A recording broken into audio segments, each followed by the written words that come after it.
Santa says Doink wasn't a very good clown to begin with, but he's better now. He says he's bought a very excited Doink a present. Doink You can't give people midgets as presents. The midgets for life, not just for Christmas.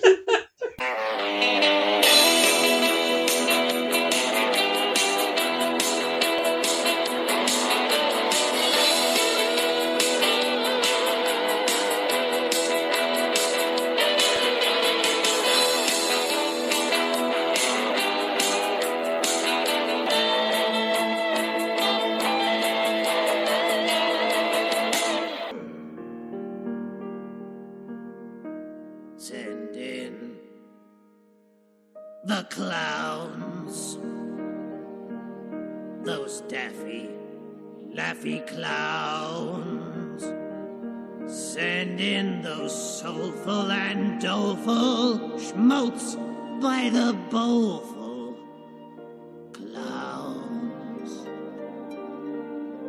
Send in the clowns. They're already here. Hello and welcome back to the only wrestling podcast that exclusively rebooks, reviews and reimagines the worst and spookiest of wrestling's past. We are Better Call Creative, and as ever I am joined to my left by the Crown Prince of Hilarity himself. It's GM. Hello. I'm being kind to. And Ronald McDonald himself, it's Sam Chance. Hello.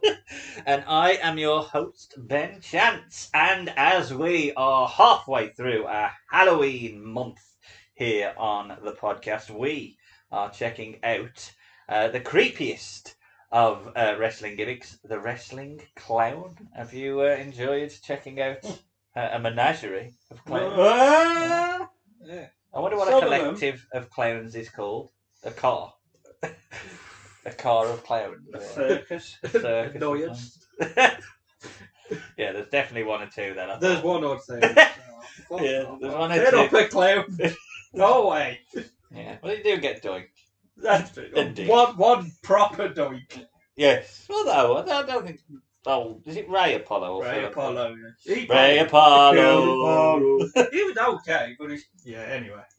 Jack, were you a bit more happy with the selection of clowns? Well, we've got to watch them. They are clowns, and that's what we're doing. And we got a bit of, XPW. XPW, we got TNA, got everything. Yeah, we All got a our- wide all our range. promotions. It's even All got our- your promotion. as Yes. well, so, you know, First time ever. Yeah. probably the last. More than likely. Well, I don't know. Tyrus was champ for a while. Well, that's true. Yeah, how would you rebook that, Sam? Ask yourself that. Probably been so fat. I probably wouldn't have booked him as champ. No, you'd have had Roy back in, obviously. Oh God, no! But as we always do, I'll give you a rundown of what happened on this day. So the very first clown was roughly believed to be around 2,400 BC. And the number one in it... No. I honestly thought you were going to carry on. Jesus. Well, it was That was BC. 2,500 years before Jesus. Obviously, when Jesus come, there was loads of Really? clown gimmicks. So, Jesus killed the clown gimmick. yeah, it did. Yeah. Well, there was no fun to be had then. I'm gonna say they read that in the Bible. That's Do the you, only reason he come down. To sort the clown. Sort the clown problem. Yeah. This world is infested with clowns. Do you know who is believed to be the first wrestling clown? He's a man you like. I like. Well, he's Just not. the He's dude. not. It's not him, but his name is a man you like. If that gives you an idea, it was a junior of this name. Oh, Fishman. No, it was Fearoth. Fearoth, the original Fearoth. Was a clown. Was a clown, yeah, in Mexico. It's based on the name Pierrot or something like that, which I think is a French sort of... Hero. No, Firo is a French mime, I think, Oh. from opera. But actually, there is something to dispute that, because, and I can absolutely guarantee this is true, and he was a clown, because going to the wonderful world of Argentinian wrestling, Very Titans NL Ring had their own clown called Cucumber the Clown. Cucumber and broccoli, man. Cucumber. Yeah, the Cucumber the Clown. If I'd have known about this before I did my research, been doing the podcast, we would have watched the We'd have been Cucumber in the it. Clown match. It is awful, like really bad. Oh, you And actually also- saw it then? Yeah, they Okay. did a bit like what TNA did with the Menagerie, where they played his theme played all the way through. But in the 70s, and obviously the Titans NL, everything feels very orange with that that promotion for some Everything's reason. orange. Everything's so blinding. The future's bright. The future's Should orange. be carrot the clown then, is there? Yeah, but we're going to be The focusing vegetable on clouds. Bloody hell. we're going to be focusing on the best known wrestling clown, who, without doubt, is Doink the Clown, who made his WWF TV debut appropriately on the 31st of October 1992. So Halloween 1992. Oh, yeah. Do you know what segment he did by any chance? Was he? Did he just turn up here for a match? Yeah, he was in the crowd for a Tatanka match. No, yeah, I know. For some reason, he just kept appearing for Tatanka. Yeah, And he tripped up Bossman on one of them. Well, It's the law. yeah, exactly. The UK and US number ones on Halloween 1992 was "End of the Road" by Boys to Men. to Men. Yes. Canada went with Don Henley and Sometimes Love Just Hanging On. No, not American Pie. Not American Pie, Point unfortunately. then. Exactly. Just sing American Pie. But the Aussies, well, they won again, of course, because they went with Don't Break My Heart. Billy Ray Cyrus. What a lovely country. So they've, well, it is a long way away. It's only just got to them at that point, I think. If you know when Crush did his debut and he pulled that lever and he had to play Don't Crush My Car. That would have been wonderful. The UK box office was topped by Beauty and the Beast, and 1 week after this, a phenomenon was going to be born. Mr. Blobby debuted on TV. Yes, I mean, he's a wrestling clown, isn't he? Surely. Did he have a wrestling match? He had a few wrestling matches on like the Big Breakfast because there's one with Scott Hall. Well, I've planned out a few more podcasts for in about 12 months' time. So look forward to this in 12 months because I didn't realise that there was a cage match that featured bananas in pajamas on. Yes, WWA, WWA, the promotion. You fucking I saw watching that. Yeah, there was a battle royal in that promotion where just anybody could appear. So the cameraman got in, and it was no one contended for the world belt. Jerry Lawler, who was on commentary, got in. He got what's his name? The bloke from TNA who now works with WWE. Borat. Yeah, he was the other commentator. He got in it. Stevie Ray, who was doing backstage commentary, he went in. Brilliant. That promotion. The only, Amazing, isn't I it? think the only two proper wrestlers was my Buff Bagwell and Road Dogg. Did either of them win? The cameraman. I can't Banana remember who too. won. Oh no, Conan appeared as well. Banana too. But yeah, there was just, I think Dave was in it as well. That's amazing. Disco Inferno appeared as well. Of course it did. In the world of video games, Sonic 2 was being released across both of its multiple platforms, and West Bromwich Albion were winning because we were in Division 3. We were beating Hull City 3-1 away, but it wasn't a happy Halloween for Liverpool. They lost 2-0 away at Spurs. Neil Ruddock scored a goal for Spurs as well. So, Did he? he did. I don't know. He played. He wasn't as fat then as he But became. he'll get himself sent off before the Christmas break because that's what he used to do. Yeah. Good old Neil Ruddock. So, the consensus of the clown gimmick in mainstream lore, anyway, was that Matt Bourne was apparently signed by WWF and seen smoking a cigar with his puffed out hair, topless, backstage by what we're told was Hawk. Yeah. Now, I'm not quite sure with that because I thought Hawk had gone by the time that Matt Bourne was there, but maybe he was signed for a long time. Well, he was at the first WrestleMania. They just don't know what to do with Matt Well, Bourne. he's been sitting on this for years. Yeah. Hawk. No, not Hawk. Matt Bourne. He's just been there. What is he Yeah. for Was it Steamboat? Well, Matt Bourne won always there because No. we will in a future podcast we might see Matt Bourne again in a weird tag team. Yes. But anyway, but yes, Fuck. he apparently said that he looked a lot like Krusty the Clown, Yeah. and the creepy clown gimmick was born. I don't think Vince ever quite understood what the gimmick was. He called him Doink the Clown. Oh, Doink. Doc! But the biggest problem with Doink was that the man under the mask, or the paint, was Matt Bourne, and he was brilliant, but also a bit of a madman who struggled with substance abuse. Well, they had Skinner as the other one, don't they? Yeah, well, He was and the we will see a third Doink on this The podcast. vessel. But Yeah. we're going to be Because they did have bookending. with the two house shows they ran, each had Doink on it I think because he was getting over. Steve Kern could have probably played it okay. Yeah. And Brooklyn Brawler did a few yeah, times. not so much. Well, him not so much, but he Yeah. just put him in a paint. Yeah. Get out of it. But we're going to be bookending this podcast with the two most known Doinks, but we're going to be starting with the man who replaced Bourne, who had recently been released from the WWF under the mask and paint, was Ray Apollo, who was, do you know who suggested Vince sign Ray Apollo? Is it Bam Bam? Bam So he was Bam. the one that got Matt Bourne fired. Was he? Yeah, because he was the one who said that he saw him smoking weed in like a hotel corridor or Well, something. Bam Bam, you did it as well. Yeah. I mean, well, mate, I think it's he your he show. don't like Weed. he don't like Matt Bourne at all. Yeah. Well, in the midst of a WWF face turn, they decided that they This man needs a wanted midget. they wanted to run a multiple Doinks angle, but that had sort of jumped the shark. So they decided now that we can have no more Doinks. There can only be one Doink One in the Doink WWF. Bear that in mind. We take up Wrestling Challenge from the 23rd of November 1993. So the Doink character's been around now for almost a year. Well, over a year. This is one of the last TV gigs for Bobby Heenan because I think he's gone. He's gone By Rumble, early he's December, I think. Something like that.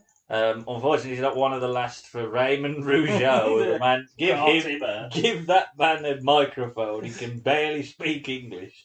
He introduces Doink, who comes out on a very small box cart. Oh. Ray is very, very stiff. As Eh? not Ray Apollo, Raymond Rougeau, in his delivery is rather stiff. He says that Funny Jack Tunney has decided there can only be one Doink in the WWF. That's sort of, is it irony when you're calling the most wooden man funny when you've got a clown? Yeah, it's definitely irony. Should have been Jack Tony. Yeah. Should have been Doink. The crowd do seem to care though. They boo. Doink laughs. He says he's here. He says he's not concerned or saddened because Christmas is coming. Ray says that we've seen 4 Doinks before. JR tells us that we've seen a Mabel Doink and a Butch Doink and a Mo Doink. He doesn't mention Luke. Oh, Doink. poor Luke. Sod Luke. But yeah, Raymond brings up Doink's issues with Bam Bam. Again, he says he's not saddened because Christmas is coming. Jingle bells plays. Out comes Santa. This poor Santa has got a huge sack on his back. He appeared in Survivor Series as well. I think it was the same one. Yeah. But he's on There's only he's one on the Santa. payroll, isn't he? I bet he's released when TKO take over. They'll release the Christmas Santa. Gotta keep Santa. Yeah. He gives Doink a hug. Santa says Doink wasn't a very good clown to begin with, but he's better now. He says he's bought a very excited Doink a present. Doink You goes, can't give people midgets as presents. The midgets for life, not just for Christmas. unfortunately, for Doink at least. He opens the sack. It's a mini Doink. JR ruins it by immediately calling him Dick. Dick, yeah. I know the scripts. I'm not putting up with it. Shit. They do I think the even JR's gone to. they do the mirror spot. Ray tells him, It's a small mirror then. yeah, he says he's sorry. There can only be one Doink. It's a little Doink. There can only be one Doink It's in a the Doink World and a Wrestling half. Federation. He looks like me. He's Doink. there can only be one doink. I'm sorry, I didn't make that ruling. Well, he's got a point there. Well, there is only one doink. There's less than 2 doinks, but now there's 3 doinks. Now there's 1, 2. A doink and a half. I think he's got an idea. I smell smoke. I know. He's Dink! Dink? Dink! I'm gonna call him Dink! He's Dink! And Doink says he knows what he's going to call him. He's going to call him Dink. So it's Dink. It's Dink Brain. It's Dink! Dink Brain! Stone Cold! Get in that wagon. So there can only be one doink. But we've got a little doink.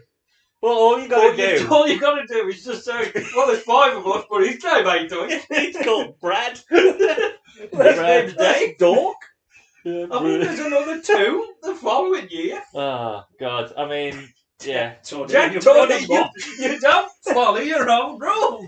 Get a hold of your federation, Jack. Do we think that as a, if you lined up all the debuts in wrestling history, this is a top 5 candidate? The fact that it comes out of a bag is amazing, isn't it? Well, Anything that comes out of a bag, it's over. Fair play to Sanders, he carried him all the way down. yeah, well, I mean, I reckon he's quite meaty. Yeah, this he's thing, probably isn't it? heavy. Yeah. He looks like a heavy midget. Yeah, exactly. I don't know what to say. I mean, surely at this point the Doink character is all but dead. Like, Well, he's just for the Mashed kids, off. basically, Yeah. and that's fine if that's what It's, it is. it's- But there was more legs in it before turning it face. yeah, of course, definitely. Far more legs, Without obviously. a doubt. Where the Ray Apollo could be. Well, they kept wanting to bring it back, Is didn't the they? other thing. The gimmick, because Thrasher was going to be in the Attitude Era. They was going to bring him back as There's only one man who can pick up the mantle ever. Glenn Ross. Yeah, so I mean, quickly Doink started to plummet down the card. He did stay in notable feuds. He basically lost that feud to Bam Bam, didn't he? I think he lost. Pretty much. Yeah, they pretty much put the Women bow on that. over midgets. Yes. I think there was some talk about him joining the $1 Million Corporation at one point as well, He's Doink. going to sell out. He was gonna, yeah, just Dink. Dink was going to turn heel. He's going to buy Dink. What a feud that was. I want to see that now, actually. Yeah, but just like Tatanka, he'd still be in the clown. Yeah. But he did have one more notable feud left in him, and that was with Double J. Well, it wasn't actually. It was with Jerry Lawler, but he did have a little mini feud leading up to this. It was the seashell feud. Yeah, didn't Double J nick Dink at one point? Yeah, that cost him his King of the Ring qualifier against Howie. Brilliant. King of the Ring 94. Because he nicked Dink. Yeah, he like walks off with him, and I think he either like drops him when Doink runs after him or something, but he distracted him. This lovely, isn't it? Jeff Jarrett dressed as Doink on one of the Yeah, I shows as know. well, eh? Yeah, I've seen that. So we're going to the 17th of October 1994, and God, if you look at the thumbnails for Raw, Oh, it's all fucking Doink and Lawler in it. The whole build of Survivor Series is Should've been Doink the and main. Lawler. And that is the stupidest match on there, because Doink can only fight Lawler. Well, Doink- don't ruin it, because our Survivor Series this year is 1994, which is part of the reason why it wasn't picked. So, yeah. Fucking Yeah, hell. but yeah, we know what the main storyline is going into that at least now from this match. Doink and Lawler. Doink and Lawler. So Vince growls, "It's Monday Night Raw." We got a clown. It's the opener. It's live, and Doink has found another Dink. It's not Dink though; it's Wink. Oh my god, the head on that midget. Jesus Christ. Great God, you know. There's a close up of him after it, and it's the ugliest bastard I've ever seen. He's got no Dink. You wait till you see me. Oh, ugly. Doink has got an old lady perm as well. He's got auntie's hair, there you go. got He's got the auntie hair. got a proper old. Mind you, Doink, the original Doink, did sometimes have that little permy. Yeah, Nuts, like didn't proper, like Yeah. full. It was It looks weird, more yeah, menacing when he's healed. Because it's like, what the hell? What are you doing It's there? just a fake. It all went perm. Just out like a Kevin Keegan perm. Kenny Keegan's a super heel. Doink we'll introduces the little ones to the Spanish announce desk, and Dink gives them a floppy flower. Excuse me. Oh, dear. Don't give me your floppy flower. The old school Raw theme plays. Was he on Raw? The video? Yeah.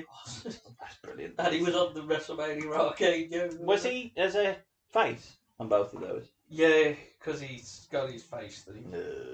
Stridex brings us Monday Night Raw, and Vince McMahon and Macho Man are on the commentary. He ain't on for the Fed, or is he? No, at this point. He goes Not long after this. before Survivor Series. I think he's gone. Yeah, he's gone before because he appears at Starcade. Yeah, Well, I'm Sure, sure. like next week.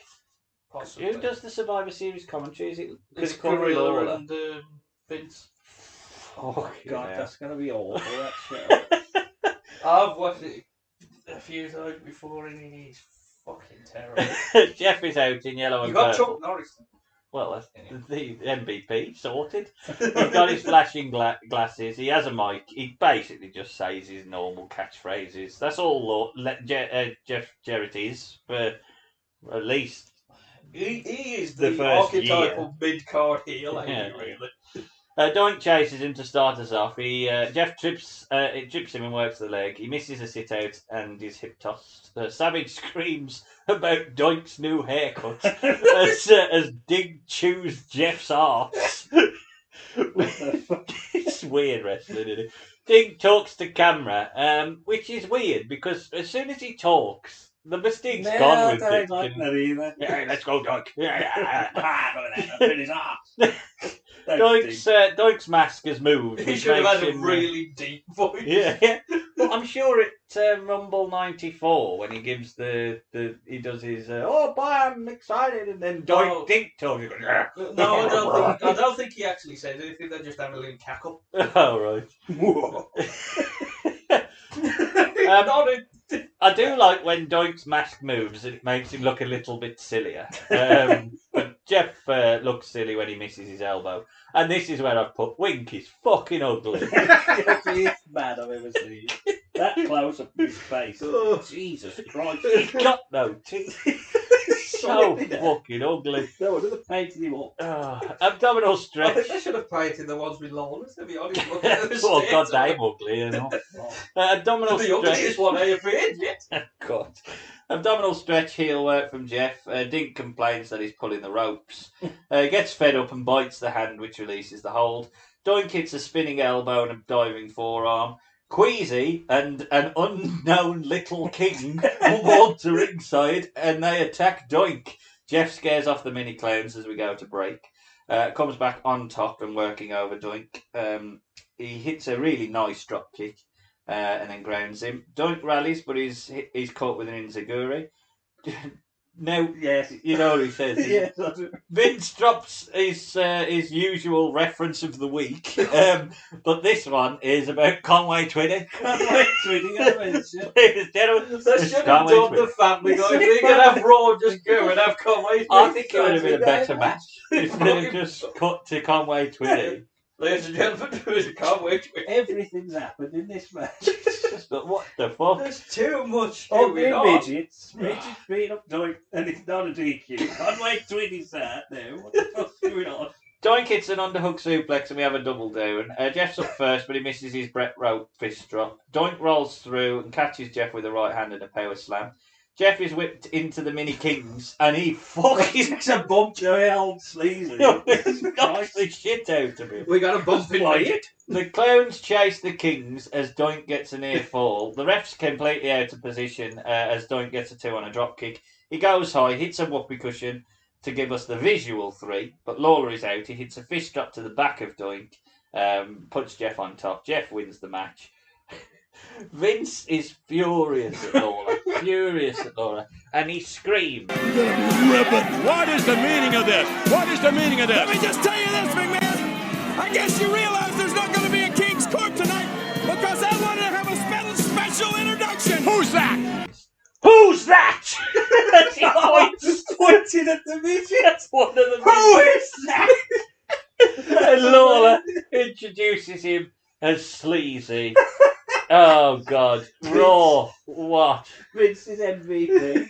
Oh God. Who's that? I missed the Raw with them because looking at the arena and looking at the thumbnail, it's when Backlund comes out. Oh, the And in the marijuana. promo, he says, I've never eaten marijuana. Yeah, yeah. I mean, the whole 19. We ought to do 1994 because it's a weird It's awful. fucking time. Yeah, it's like, he had a little bit of promise, and then Mania finished, and it's like, okay, Taker needs to fight himself.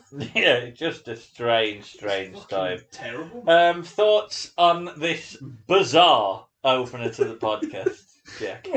It's I don't know, it's like a fever dream of everything that's going on. When you finish it, you think, what have I just witnessed here in 10 minutes of Raw?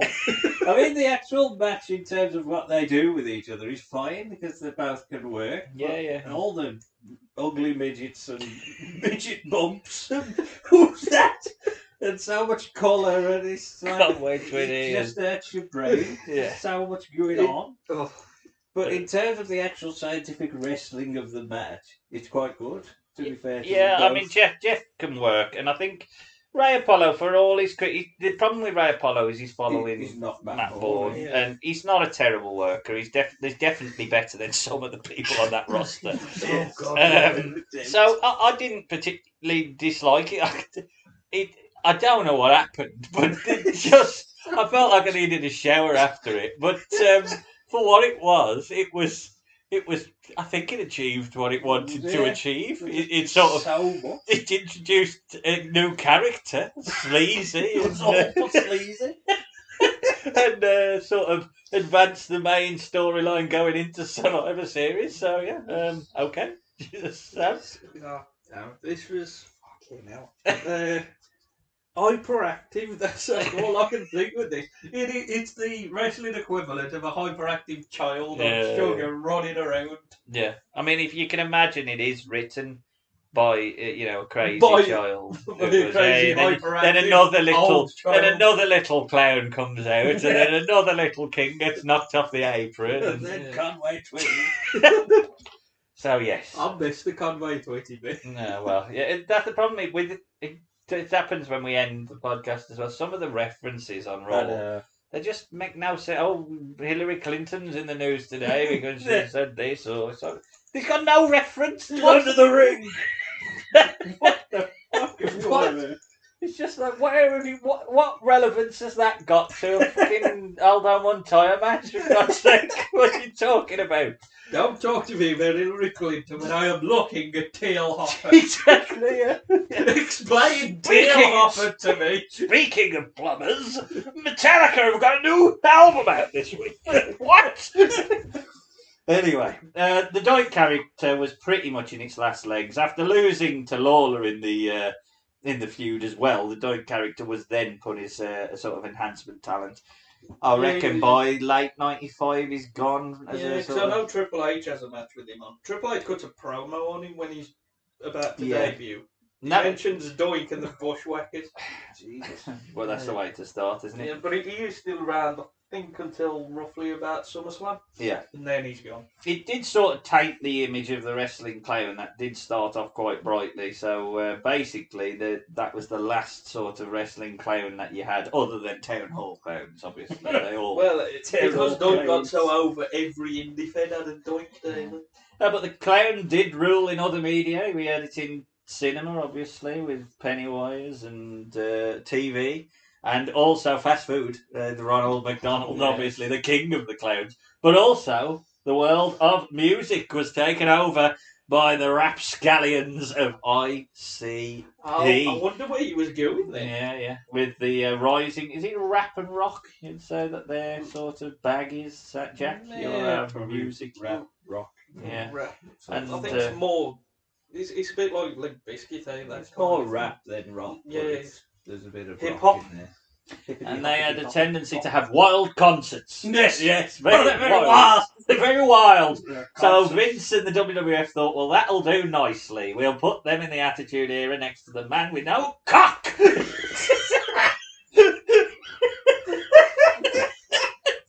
I think he got by Kurgan. Kurgan, he's got a wait for his match on Heat with Tank. Yeah. So after aligning themselves with the oddballs of the WWF, the oddities, in a face capacity, and they did their sort of in-ring music, didn't they? And stuff.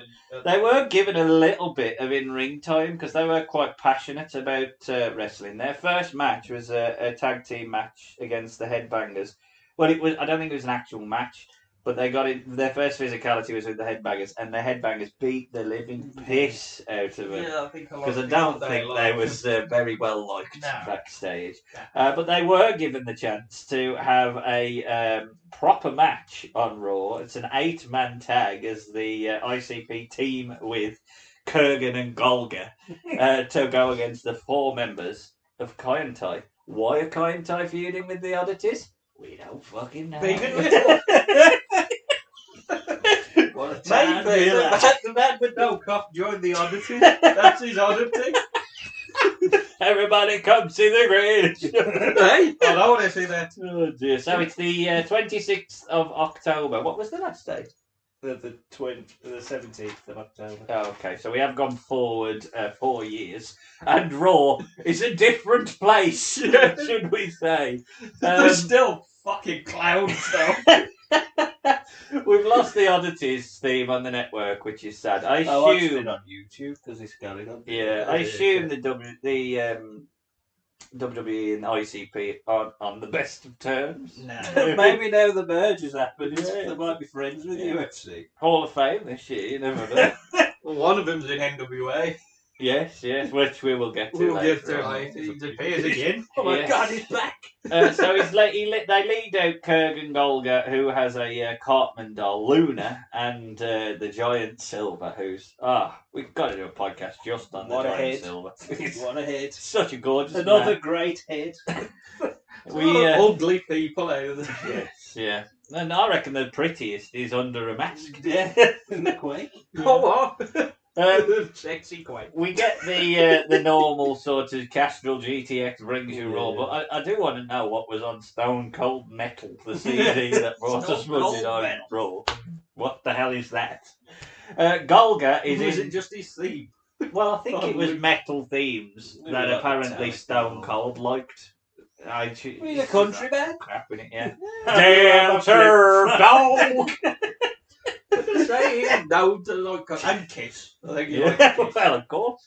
Golga is in with Men's Tail to start. Golga flips him aside. The ICP are definitely over with the crowd. They get a chance as Golga stacks up Teo and Funaki. Kaientai regroup, hit fast-paced elbows to big Golga. So Kurgan is in. He no-sells everything. No chops, no punches on him. Dick to go and Tucker can't take him down. Kurgan clotheslines him down. Big boot, spinning Uranagi. Violent J gets in, does get a pop. Chokes Funaki very aggressively. Outside, Shaggy 2-Dope throws Funaki into the steps, which upsets the Oddities because even though we were beating the piss out of him, we did it by the rules, apparently. Big side slam by Violent J, another eye gouge, more chokes. Shaggy is in. The crowd get quieter because I think they're sort of catching up with the storyline I'm trying to tell. Massive and impressive top rope leg drop, to be fair, by Shaggy 2-Dope, and a pair of low blows. The posse then toss the ref down. Funaki escapes. The Oddities are DQ'd, and Kaientai win. And Luna is pissed off. Oh, yeah, she runs after him. Now, I think this leads to a posse turn. I assume the posse turn on the Oddities. Yeah, and they join the Headbangers.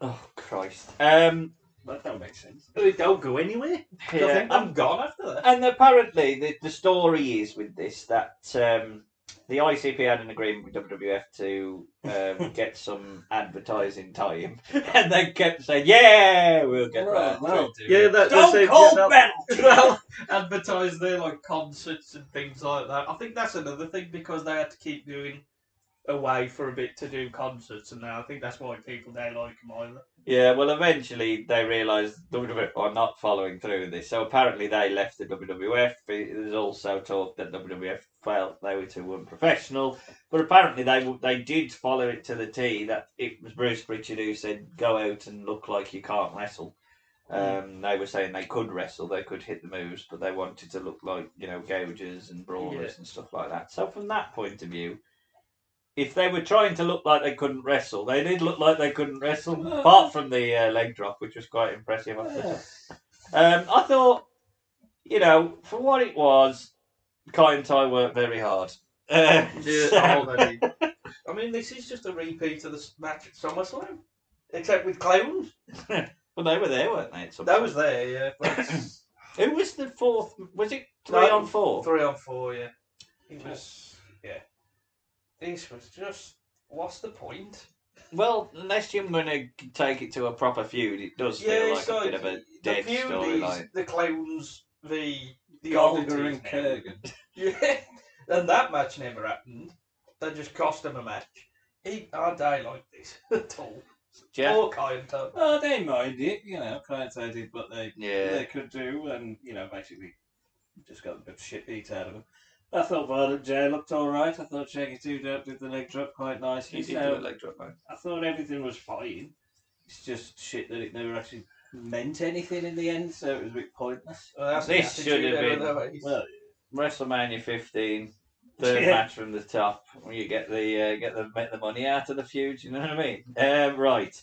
So yes, as I say, ICP fell out with the WWF. They did start their own company not long after this, but they flitted. They went into WCW and went on the Indies. ECW for a bit, I think, or had they already done that? Well, I never knew there was any, because I was going to say, I don't know why they were in ECW, because it seems like that would be the I think they appeared once or twice, because Violent J says that RVD kicked him in the head, but actually properly kicked him and burst his eardrum, and he had to go and do a concert that night till he come near. Well, this did sort of kick off a little bit of a craze with indie wrestling and hardcore wrestling sort of tying up with the craze of clowns, and clowns have always had that sort of mainstream sort of appeal to people on the edge. So yes, we did see a bit of a move to have a few more clowns on the indies, none more so than the man who would take his image of the clown from a serial killer. Yes. It was John Wayne Gacy, better otherwise known as Pogo the Clown. He was a legitimate killer. I think he'd been put to death by the time that we were here now. 99, I think it was, or something. No, he did get put to death. So now one of the famous serial killers got killed in prison. Oh, did he? But I think that might be Jeffrey Dahmer. Yeah, no, John Wayne Gacy definitely had been put to death. And the man taking up the mantle of Pogo the Clown is Joe Applebaumer, who had debuted in the ultra-violent Extreme World of XPW. And he was put into quite personal, some could say, a bit of a rip-off feud of the Sandman Raven feud, but it was all around Sandman's daughter this time, turning her back on Sandman and siding with a clown, a fat clown. She wanted to be a clown. Oh God! There's Ricky Ortiz. I didn't write it. I mean, do you take any offence on behalf of ECW that everything that we are about to watch is almost ECW? I mean, literally, the commentator. It's in the arena and all. It's in the arena. The commentator is exactly the same stylisation as Joey Styles. This is ECW, but even shitter. How dare you? Well, I mean, I could have asked you to watch the promo. Did you ever check out the promo? Just screaming, shouting, swear words. Yes. Basically, yeah. Well, there's a lot of strange noises that happen in this video, which is especially one. Well, it's the only way you get this on YouTube is if suddenly goes into it like a child and play or when he's like clearly shouting "fuck" a lot at the camera. It's like Big Brother when he's like the bird. Yeah, he's playing over it. The production quality is not the highest. We go straight to the match because Sandman's coming out. Pogo wastes no time. Sandman does not look good with brown hair. No. Although he's in better shape than some of the times. Yeah, to be fair. He wastes no time jumping him on his way out. As I say, it feels very ECW rip-off. Pogo screams obscenities at the crowd as he beats down Sandman with an elbow. Pogo is a rather large man, is the best way of putting it. But I do like his gear. I think the stylisation of the sort of jester style half and half, because he's such a big fat man, he's got to wear this big over the top sort of like clown outfit, and it kind of works. It kind of gets away with a gimmick at least. Yeah. Serial killer. But... Yeah, well, yeah, it's not in the best taste. No. But to be fair to him, they hit a stalling suplex, which was more than I expected going into this. So it's a move. Pogo misses a charge as the crowd chant, but we don't hear it because some sort of dog noise takes over. Pogo clotheslines Sandman into the corner. Now a random dog noise is heard as I think, as I say, the guy who wanted desperately to get this on YouTube realised that he couldn't do it with all the fox that was going on in the crowd. Good job, Supreme moron. Jesus. Sorry, promo. Pogo goes to the top. What the fuck? Sandman is up though. Pogo fights him down and then legitimately jumps off the top rope and splashes the shit out of Sandman. Pogo stands over him. It looked like it did.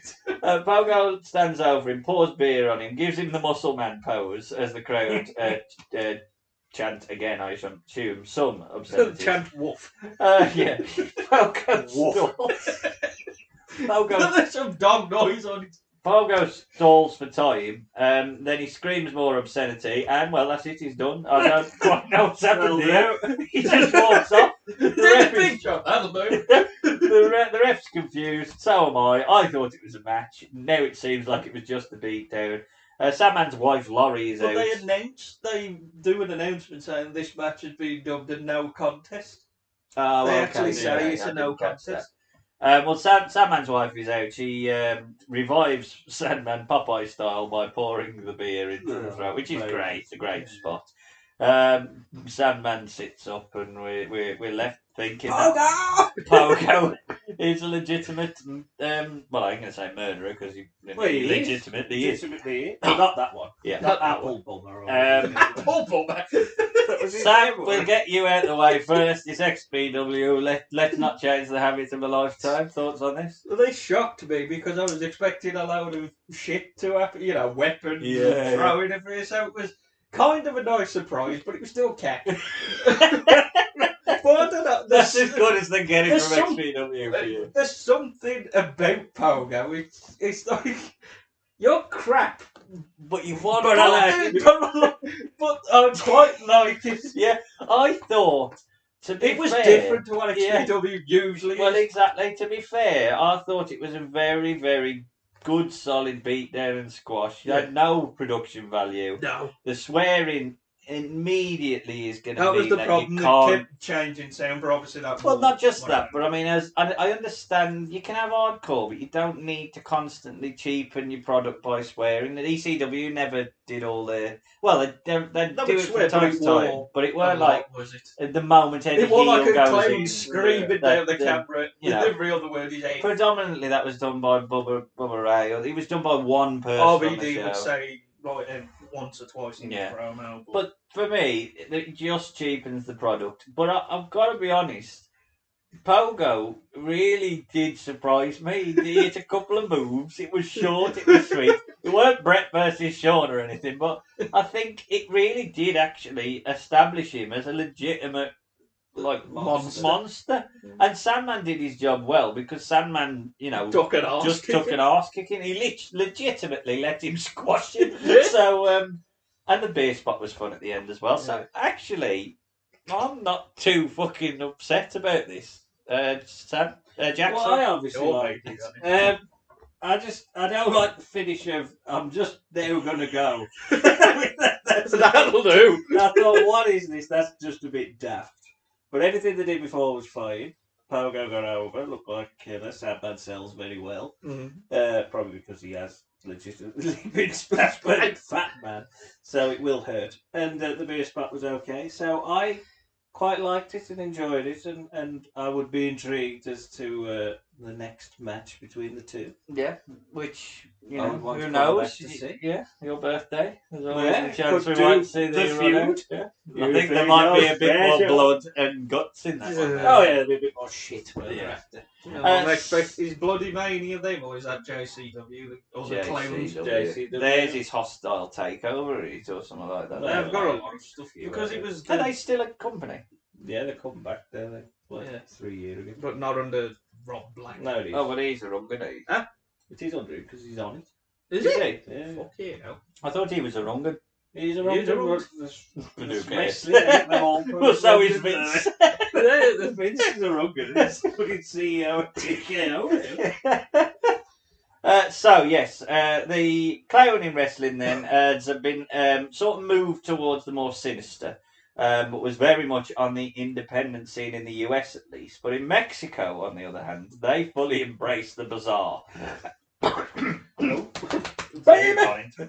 And they have created and pushed their own stable of clowns, Los Psycho Circus, which debuted in 2007 in the AAA promotion. The first collection of clowns was Zombie Clown, Killer Clown, and the breakaway star for the group, Psycho Clown. So whilst the trio would change a little bit, and we'll get onto that more later, Psycho Clown was very much the focal star of the group and pushed as such. They would dominate the six-man scene in AAA until time came for Psycho Clown to go it alone.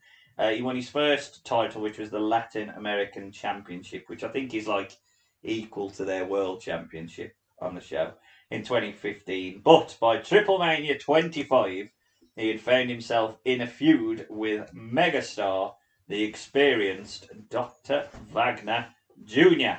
And as is the style in Mexico, the only way we can solve this is one of us has got to lose our masks. So, it's Triple Mania's main event from, I don't know what year, 2017. 2017. Triple Mania 25, Psycho Clown versus Dr. Wagner.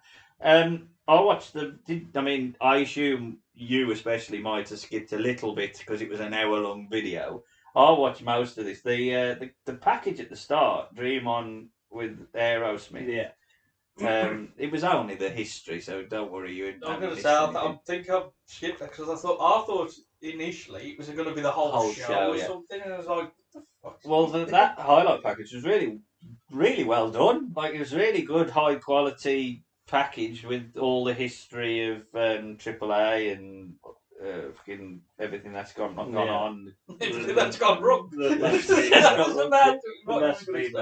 thing and all that. Yeah, I thought it was done very, very well. Madam Presidente is out as Psycho Clown's theme plays. This arena is huge.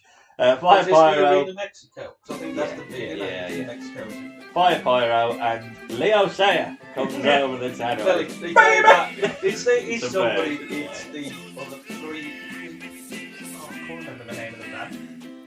Something like Black Dog or something. What is it? Three Dog Nights. It's a copy of. It's a cover of it. It's a cover of it Yeah, because it's a bit more rocky than having Leo Sayer looking for his pants. I think I should have just. Should have come down with it. Should have second. I bet you one show that probably did get it. Leo Sayer Clown. He could be the next. Yeah. Just paint him up. Baby. Psycho is out with a Vader-style shoulder pad, LOD 2000 style helmet, and a Max Moon spooter. Oh, and glow sticks. Jesus I mean, Christ, fucking how hell. many gimmicks you don't want on They this? gimmick them so You're well. already a fucking clown. Jesus. I've got to be honest, he looks fucking amazing. The fans love him, so they slap hands with I him. thought that was like Roman Reigns kind of I thing. think I know why he goes that way, because I'm about to watch the match. And I know why. I'll watch the match and yeah. he's already like that anyway. Yeah. I've put it in that I'm going to buy myself a Psycho Clown mask, because I think it's really, really cool. by the end, I'm not so bothered. It's a great entrance. Bon Jovi's now on. Bad Medicine plays in. Mexico do not care. That's what I mean. I had a look after this to see what the sort of standard themes are. They're all just fucking like Lose Yourself, Eminem, and Well, they've got a group who Just Kiss. well, I think the they feuded with the copyright Clowns. law for a lot of American stuff must not cover Mexico. Mexico would probably just go. In all honesty, Yeah, bothered, mate. to be honest, probably I don't want to say it, it might piss off a lot of Mexicans. A lot of stuff don't really do Yeah, exactly. in Yeah. Mexico. There's They're no like law. Colombia. Dr. Wagner Jr. is out with his entourage. I think one of them is his son. I think the main Yeah. one in the mask is actually his son. So it's Dr. Wagner Jr. Jr. He owed Dr. Wagner Jr. I think. Oh, yeah, that's what they The do, son don't they? of Anyhow, Dr. yeah. Wagner Jr. Because Dr. Wagner was like a big one initially, one with Yeah. like Mel Mascaras and stuff. Was he in all white? Yes, How else Dr. Santo Wagner was? used to be. I think he And was. he yeah, was Dr. another Wagner one. was, yeah. But did he But have did Dr. Wagner Jr. as well? I think he was a heel for a lot of Yeah. his career. But the crowd love him here. He heads out. I mean, he looks great, and the Mexican coloured mask and the white coat. It just everything has to be pomp and circumstance Yeah. with Mexico because then the bell rings. But yeah, I mean, but it's a really, it feels big. The crowd love him. Psycho Clown though, he just can't fucking stand still. Yeah, he just keeps He's jumping just around. doesn't he? fucking hyperactive as fuck. You get the ole ole ole Wagner chants, and it feels like a big moment. The Mexican anthem is sung by Madam Presidente, and Psycho Clown is starting. Is that the name one? Yeah, Well, is that the actual like head of Mexico, or is it just the head of AAA? I think she's involved in it. I don't think she Well, is though, I because I think there's a lady in the crowd. They keep going up too. There's a Both lady of in them the go crowd through keep the going start. up. From the start, you might not have seen it. And I think she's it because I think if you watch the video, I think she's something to do with Gran Apache. I think was the main bloke in it. The Indian bloke. And if you want us to do a year-long review of Mexican wrestling, so we always can. Don't worry. We've already done the villain. That was actually quite funny. That was. Yeah. Do you think by now we should have realised that these clowns aren't great? Think. It's very hyperactive anyway, taking away what I feel is a big moment between the crowd and Dr. Wagner Jr. So I'm not buying your merch anymore. I love the fact that the video wall says Boink as well. Oh, yeah. Hey, boy. Yeah. Saw the bloody advertising it with him. Oh, There's loads of it in Mexico. yeah. So we're ready to go, and the clown misses a drop kick, which allows Wagner to close on him away. Snap Mir into a drop kick, and Wagner follows it up with a running cutter out the corner. Wagner chokes away in the corner before they go outside with a brawl into the crowd. Back inside, and Psycho hits a spinning wheel kick as the crowd aren't quite sure who they're going to cheer for. I don't think there's that many Psycho fan clowns, but I think that changes throughout the match, to be fair. Psycho fan claim. Well, whatever, yeah. Another one. Wagner locks in a stretch hold on the mat, but Psycho Clown makes it to the ropes. Wagner gives the crowd the gun show, which gets him boos, so now I am confused. We get the obvious spot that happens probably in every masked match. Rip the mask. So I'm better now for that. Yeah. Mate. They rip the mask, and we can see the head. We see the bloody head of Psycho Clown gets some head biting before Wagner hits him in the head with a plastic unfolding chair, which is brilliant. Psycho is busted open, so Wagner ties him. Is there any DQs in Mexican wrestling? I don't think so. What I love about Mexican wrestling is, at least in WWE, they make some attempt to make sure that the referees can keep up with the action and aren't just fat old men. But with Mexico, it's just anyone who's on the roster that's old, you can go out and referee this match. I can't wrestle anymore. You can ref now, though. Yeah, they're just so terrible, some of the referees. Some of them have two refs in one match, don't they? Yeah, it's strange. Wagner ties him up and smashes him before giving him another chair shot to knock Clown even sillier. I mean, what happens if you rip off the mask in a mask v mask? Is that it? Like, have you achieved your goal? Is that it? Do you carry on? I don't know. Yeah, another one. Yeah, the crowd Wait, start we've got a rematch. the Wait crowd a start minute. to show some sympathy for the clown, and there's a nice shot of a bloody clown with a half mask swaying as he crawls. That was a nice spot. The blood pours over him though; it's completely covered.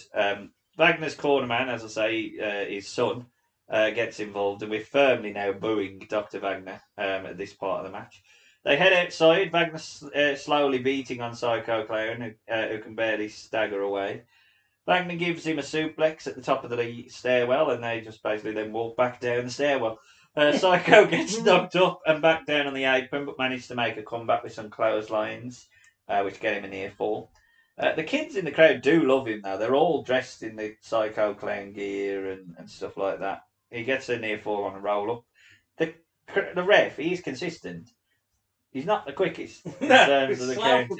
Yeah, he's slow for everything, I think. He's very, very slow. Consistent, though, as the next roll-up is just as slow. Clown knocks him out to the outside. He hits 2 suicide dives. He does a running barrel roll, but it's a bit top dollar, isn't it, in terms of the execution. The leap into the crowd and onto Dr. Wagner is a bit more impressive, so we go back inside. Clown now rips Wagner's mask for a change before whacking him in the face with the chair. There's a bit of taunting, stalling before a hanging DDT. A la Orton gets Wagner out of trouble and a 2 count. Clown gets a quick roll up for a 2, and the referee again is out of position. I'm telling you, Jesse Ventura would have been pulling his hair out. Get him out the ring. Wagner knocks Psycho Clown outside and hits his big flipping dive, setting up a Samoan drop into the fans. Back in, and the top rope suplex gives Wagner a 2, followed by Clown's running drop, which gets him a near fall 2. Psycho Clown hits a few tilt-to-worlds, but Wagner shrugs it off, kicks him in the face, hits his own drive. It's called the Wagner driver in Mexico, Michinoku driver for a 2. Another Wagner driver gets a near fall. The crowd are really into it. They're properly behind it now. Psycho Clown grabs a superplex of his own into a backstabber, hits a code red, gives him the pin and the win. And after the celebrations and a bit of chanting and a lot of talking, he just sort of takes his mask off and his old man Jenkins all along. What's he shakes hands, but I do like the little tease of Wagner's junior son. Yeah. He owed that one A lot of names. Yeah, He owed the old yeah. Wagner or Yeah. whatever. Getting involved. I think that's nice. The fact that he's going to take on the mantle for his dad and That's stuff. usually what happens in Mexico. Yeah. Can I have your man? They just never end feuds. They just carry on through kids. There's Yeah. only, I was going to If say, you there's ain't got only a ever kid. been like 2 wrestlers that have just gone through them who had their cousins. If you ain't got a kid, if you ain't got a kid, they just date somebody else. Yeah. Big moment now. The kids are crying, bro. I mean, Kids cry, bro. it's very, Man, very. you're ugly, put the back on. It's very long. It's and they work the very Mexican style. But look, we might not like it, or it might not massively appeal to us as a style. But the crowd got exactly what they wanted. Psycho Clown, I can understand why he's not like he doesn't wrestle like a top star. He's not athletic enough to be the top star. He feels like an attraction act more than a top star. Put your belt on him. I can understand how he's a merch seller, but I think I can understand why a lot of the old style wrestling fans go, "What the fuck is this?" Yeah, no, Bill. But I think that delivered. Good God, I gotta be honest, it was far too long for my liking, this style, but for what they wanted to get across, I thought they told the story well. And I think actually, as I say, Dr. Wagner is probably 20 years older than Psycho Clown, more than kept up with him. Jack? Well, I've already watched this before. Okay. Because I watched it when it happened. Mm. Well, not live, obviously. Why? Why? Because I like wrestling, so I watch it. Did you watch the whole Triple Mania? Yeah, or because just- it's the big okay. Triple Mania. Right? This is the one with all the stuff with. Where's the fucking music? That Rosemary one. with a break in the arm? Oh, yeah, is that one? and Okay. Jeff bless him. So it's How a tease. drunk, Jeff? But this, I quite liked it. I do think it's a touch too long. Yeah. There was a point, and it happened the first time I watched it, and it happened again, where I thought, oh, this dip in a bit here, we've gone a bit long. You've walked up the ramp to do a suplex, it's just come back down. What's the fucking point of that? Yeah. And a lot of brawling outside. But I like the blood. I think, the blood was what did well. I think ripping of the mask, I know it happens a lot, but I think it works here because it is the main event of their Mania. Yeah. Literally Mania. Triple Mania. And I thought they worked well together. I do think Psycho Clown probably is more of an attraction, like you say, and he is more for the kids. But it is just the Mass v Mass, which is the biggest match in Mexico. And he ain't got a belt, so it's like he's got a belt strapped to him, but they don't care about belts as much as America or other ones. But the mask is more important than the belt. Yeah, the mask and hair for some reason. Yeah. But I quite liked it. I thought it was really good. I think Dr. Wagner, even at 40 odd or 50 odd, whatever he is, still more than kept up with Psycho Clown and probably kept a better pace than Psycho Clown because he tried to go a bit too quick at times. Exactly. I mean, you don't need to focus on psychology in a Mexican match so much. But I got the impression coming out of this that if there was one of them that understood psychology, it weren't Psycho Clown.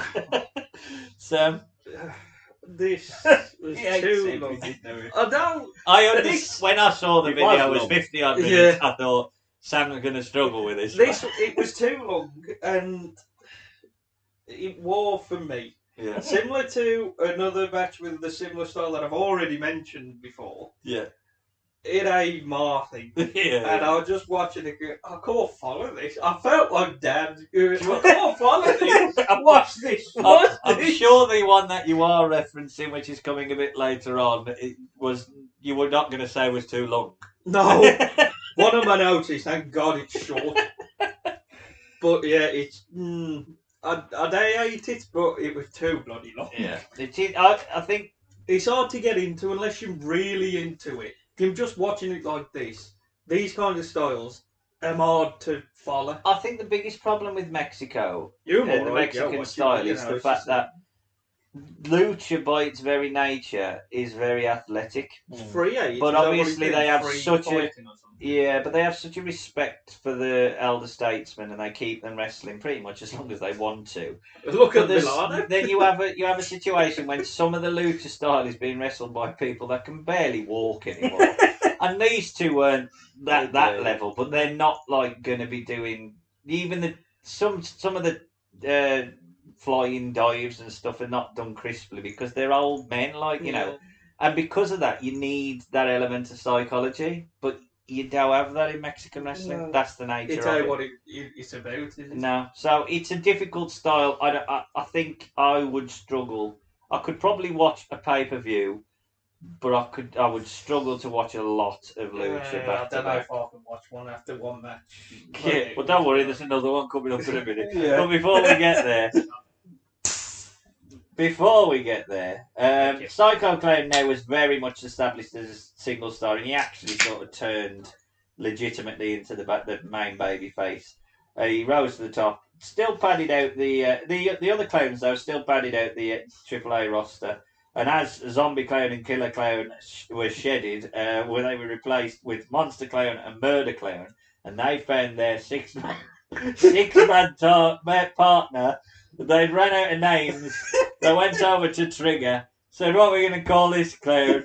We'll call him Dave the Clown." Now, do we know which one's Dave? Because I've got a feeling it's the purple. And I thought it was the bloke in like the boiler suit because he looked like a Dave. Dave the Clown is the one that looks like Mick Miller. Mick Miller the Clown. I couldn't follow half of this, but I looked at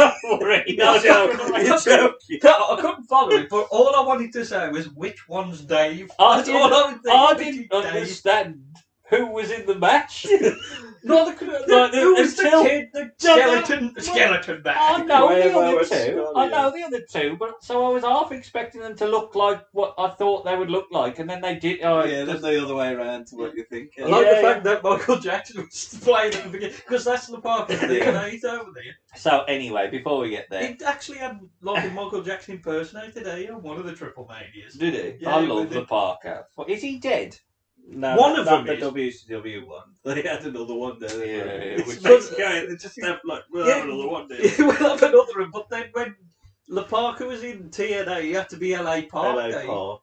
or something. It's like, there's like a legal thing. It's a skeleton man. Exactly.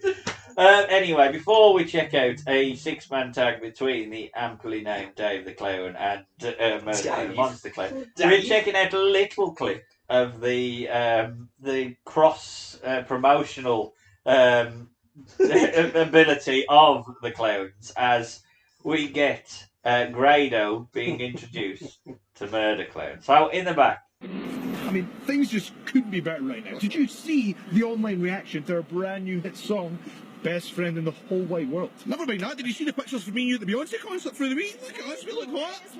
Oh, great. You look great. Have you lost weight? Let's just... Joe, what in your suit?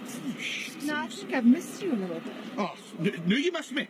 Right. I want this to be as subtle as possible, but I think you'll recall me saying, access denied. Okay. Access denied. Okay, yeah. You're not looking like your face. Access denied. That's not even... I've got plenty of time to learn them anyway. What you want? Okay. I deserve that. You did. But to be honest with you, this whole thing, it was just a classic case of wires crossed. A simple misunderstanding. And since we have this fun habit of giving each other gifts, I thought I'd bring you a big one tonight. Another gift? You're not after. All right, come on then. You can't stop giving me gifts and surprises. She's offering. All right, where is it? Come on. Cough it up. Cough it up. Oh, you fear. This man comes from a long line of scary clowns. Monster Clown, Psycho Clown, Dave the Clown, Ghana. But this is the scariest one of them all. Murder Clown. Y la próxima semana yo te voy a aplastar. ¿Tú qué? That means next week, Joe, you are going to be facing Murder Clown. Why don't you come along and watch? Joe, come on. Joe. Clown. We've got Joe Hendry and Grado congratulating themselves on the launch of their online video, Best Friends in the Whole Wide World, which is their new song. I'm surprised there were subtitles on this, considering its impact. Yeah, well. And considering the great. accents they've got. Grado says that if you've seen this, they looked hot at the Beyonce concert. Winter interrupts them, starts flirting a little bit with Is Grado. it still winter at this point? Yeah. Okay. Grado brushes her off, and Grado and Henry sing Access Denied. Grado then takes over. Is that a real song? I don't That's really what they know, did, but yeah. they did that sort Because of thing. I was with Grado and Joe Hendry for a time. Yeah, I thought I was going to say they just lumped all the Brits together there. Grado takes over doing another chorus and singing and dancing, which Henry has to sort of question him on. Winter says that she deserved that. She says she's got her wires crossed with Grado, but she has bought him a gift. Grado calls her a dafty. Yeah, dafty. And they turn, and the gift is behind them. It's Murder Clown. It should have been Dave the Clown. Fucking Dave! What the Jesus! Hello, Dave. Hello, Dave. He should appear in the fantasy color. Grado sells it brilliantly. Grado and Henry skulk off after Henry versus Murder Clown is set for next week. I think Murder Clown beat him. That's Henry's last appearance until he come back. Is that right? Yes, until he come back. What Oh, went to ROH He then. just left, went to ROH. I can't believe that, because it felt like he was in a prominent sort of position in season. He was in in fact. TNA, just disappeared. But yeah, I mean, MVP Grado, everyone. Yeah, I mean, he only appears in a random off-the-cuff promo. He's so fucking good, isn't he, Grado? He is Ramsey Nesbitt. He's an actor, though, and he predominantly now Yeah. he does a lot of acting, and you can see Because his he's in like ability a cop is- show. Yeah. In But Scotland. his ability is definitely acting. He's just so funny, Yeah. and timing-wise, and They everything would he either says. sue him or have like a cease and desist for using the The Madonna v. Grady. yeah, because I think I I watched the definitely video didn't where see he like Grado. pleaded with her because he said, "My mum liked the song, and, that's why I've Okay. used it." So, Madonna was having a go at him for using like a prayer. Yeah, well, yeah, I know. Jesus, can you imagine the royalties that Grado must have made off that? Jesus, have a word. Yeah, but look at her face. I don't like Madonna. Anyway, No. nor Stink. Madonna clown. That should have been the clown. They had Mexico never had a problem in Mexico. They had Madonna's lover or something like that, or Madonna's bodyguard. They had it. I'm sure they had a wrestler called Madonna's bodyguard or Madonna's lover. That's something like And that. he used to just come out to like a virgin and stuff like that. Yeah. Love Mexico in many ways. It's just a shame that It's they not Japan. I think Japan's the same. Yeah, well, we'll get there. Well, that's the same. Before we get to Japan, though, we are going back to Mexico for their worldwide tour of clowns. Guerrera de Titanes as Murder Clown, Monster Clown, and David I thought Clown. this was Triple Mania again. Nah, this is Guerrera. Where it is, it's just fucking a Warehouse thing. It's definitely not Triple Mania. Okay. It's Murder still Clown. Triple A? Sorry. Yeah, it is Still Triple A. Murder Clown, Monster Clown, and David Clown versus Cuervo, Scoria, and La Parca. I did all right with that. We know La Parca. The clowns are the first thing we see, but in the background we hear the music of La Parca. We sort of see the backstage just as they're about to enter the arena.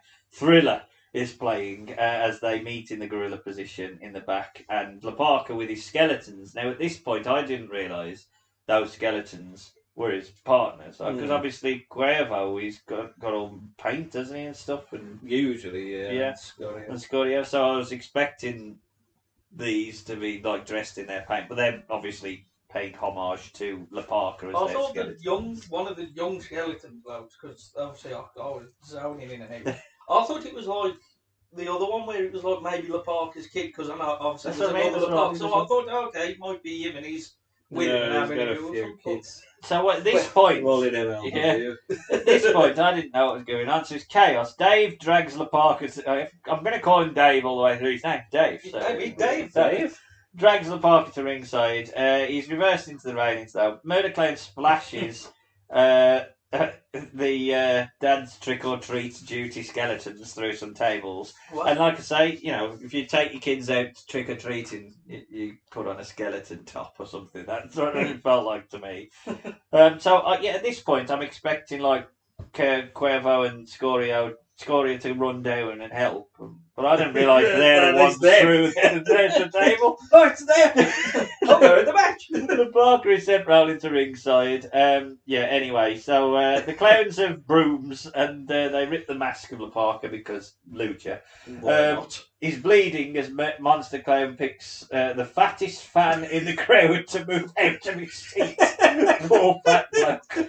Literally went round and went, that man needs the chair, I'm taking it. You could stand. The brooms are spiked into the head of La Parca. The 3-on-1 continue as the ankles of La Parca are targeted with the chair. La Parca fights back with a right hook on a suicide dive. Scoria and Cuervo are back now. They were the men that were put through the tables. Get your face some paint, you bastard. They lay some chair shots in. The skeleton crew have control now of Dave the Clown. They play croquet with the chairs into the balls of Dave. The sandwich pin is blocked by the clowns. Cuervo and Monster Clown are in the ring now and they go at it. Cuervo with a drop kick to the back of Monster Clown in the corner.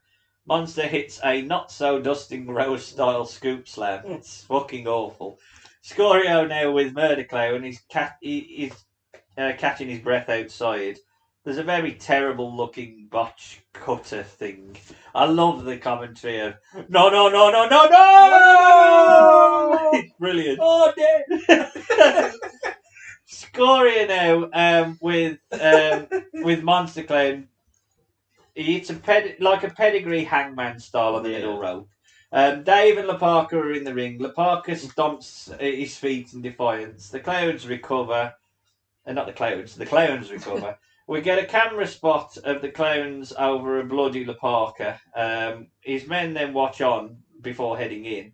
They take a clothesline from Monster Clown. Impressive catch of Scoria, and he's slammed into the corner on a chair. He sets up a military press slam over the table. It's long enough for a suicide dive to send Murder Clown through the table. Dave and La Parka are in the ring. The commentary team just sing randomly. There's a urinagi by La Parka onto a chair. La Parka has somehow survived the beating and has beaten the Clowns. Jack? There's a lot going on. Jesus Christ. Fucking hell, calm down. Let me catch my breath before we start. But they never did. It's just all over the place. Everything's just happening at once. Is it the right winner of La Parka going over? Probably. Possibly. Because he's the most over, obviously, and the Clowns feel like they've probably had their run when Dave's here. Even though he's probably the best out of the three. He definitely is the best. Definitely. The other two are big lumps. Fucking hell. Scotty's alright, he's the smaller, thinner skeleton. Quefo's should be a ref now. Yeah. Quefo, because you're fat. There's okay spots, some of the dives and everything like that, and the random water that they use on the barricades, but it's a bit shit. I couldn't get into it. No, I thought the table spot on Murder Clown was the most impressive spot. I don't really understand the story them telling, really, anyway. There's just no psychology. You all but felt that this is going to lead to La Parka winning the match the moment he was getting a beat there. It was too long. I just didn't like it that much. Is the best way I can put it. Sam? I suppose you could just copy and paste my answer from the other match, to be honest. No, the other match was much better than this. Well, I don't know. All I've just put is same brawl, bleed, rip match. Well, yeah, that did happen in both. I'll take your points on that. Brooms here. Or broom. Clown brooms. And I have just looked up what Dave looked like and thought, okay, I know now. I remember him now. Mick Miller. Mick Miller, definitely Mick Miller. Well, we've had enough of Mexican. Let's calm ourselves down. We'll move away from Mexican to the other big wrestling nation, the nation of Japan. How will they handle the Nation of Clown? domination. Well, for strange reasons, there isn't loads of wrestling claims in Japan. They have had Ronald McDonald getting sexually molesting people, but it's a weird world, Japanese wrestling, where there's quite a lot of legitimacy to it, and then quite a lot of what nonsense. The fuck is this going on? Quite a lot of Jim Cornette's head exploding wrestling. Japan is very much the spectrum. Yeah, you've got it very serious and shoot. You got the middle with a strong style, and then you got nonsense. And then you've got Stardom, Stardom. Stardom's ladies. Yeah, they are weird. This is not even scratching the fucking surface. Well, she's the Clown, isn't she? Well, no, she's the Clown, but the other one of mine. Oh, the one who she's fighting. The one with the paint on. Well, she is the Clown. No, not the Clown. There's another, the blonde wench. Who's also got the black and white. I don't quite know what her gimmick was. I did read up. It's hit that one's Ram Chikau or Ram Chikau. Wow, Ram K-Chow. Oh, we're skating a very thin line. Yeah. Let's get out of this. Let's get out of the realm. So yeah, they've not really had a lot of wrestling clowns, but the world of Joshi is a strange one, and there's been the emergence. I don't know whether her heel version is called Fukigen Death. I can't. Call it that. That's what it's called. It's Fukigen Death. That's the name. But it's basically a very schizophrenic character. So there is a happy clown version of it. Right. This one is the sad, smoke a cigar, everything's droopy flower. So it's a happy, sad. This was the happy one. No, this is the sad face. This is wearing black, isn't she? I didn't really pay that much attention. She is called Death. I don't think she's called Death when she's Death. Yeah. So yeah, the fucking Death. The Stardom fucking Death. The The Stardom I promotion. thought Stardom was serious. No, this is. They haven't they? Yeah, they always have fair their enough. sort of hilarity. And like spots. The big women's one, Joshi promotion at the moment. because you had the All Japan That's women's when say, and then is this Mercedes the other was one? and everything. Omega's involved in them as well. I think. Yeah, I think well, he's heavily involved in them. Yeah. So unfortunately, we can't get the long, lengthy Stardom matches. Although this pretty much is from bell to bell. Yeah, it is. It's not too easy and free. So this is the best and freest version of Fukigen Death that I can find. It's a name. I can't say it any other way. So Love you. I'm going to call her Death from now on. Yeah. Death is in her miserable clown phase. She looks sadly at Ram Chaikau as Hina gives them both a kick. We get a double down from Hina and Ram, and Fukigen stops between them to crouch and smoke an imaginary cigar, which Ram Kachau wants to drag off, so they share it. I think both of them are heels, and I think Ram Kai Chau is partly to do with why she's heel at the moment. I'm giving you far too much context. They have really. like groups, don't they? Yeah. And they get drafted into sort of stables It's every season. So it's a Every strange. season, it's like the transfer window. You know what I mean? They do. Who's holding up a the shirt? drafting Who's the bloke with the yellow tie? Yeah, that they used do. to do He said, Jim White. Yeah, Jim White. Jim White going in. Yeah. Harry Harry Redknapp leading up. So Fukigen Death. Just Peter on the Wicked just turn off and on the group. I want it on the NWO. No. Get out. Has a Stay bit the on Albion. Go on. Oh, brilliant. Anyway, they team up very briefly. Hina's smiling. She's sent into the corner. There's a short alliance as they work over. But then Fukigen tries to... I can't say it any other way. Tries to roll up the Ram. Hina misses a drop kick again. And, So Hina hits Fukigen. Fukigen clubs Ram. And then Ram sort of chops the air at Hina and she sells it. Fukigen's wrestling with her hand in her pocket. And as she's backbreaking. There's a drop toe hold to Ram. And the heels are stacked up. There's double camel clutch by Hina. Piper style eye poke by Death, but she's suplexed down. There's a series of near falls now making the ref work. I mean, if it was that Mexican referee, Jesus Christ. That'll do.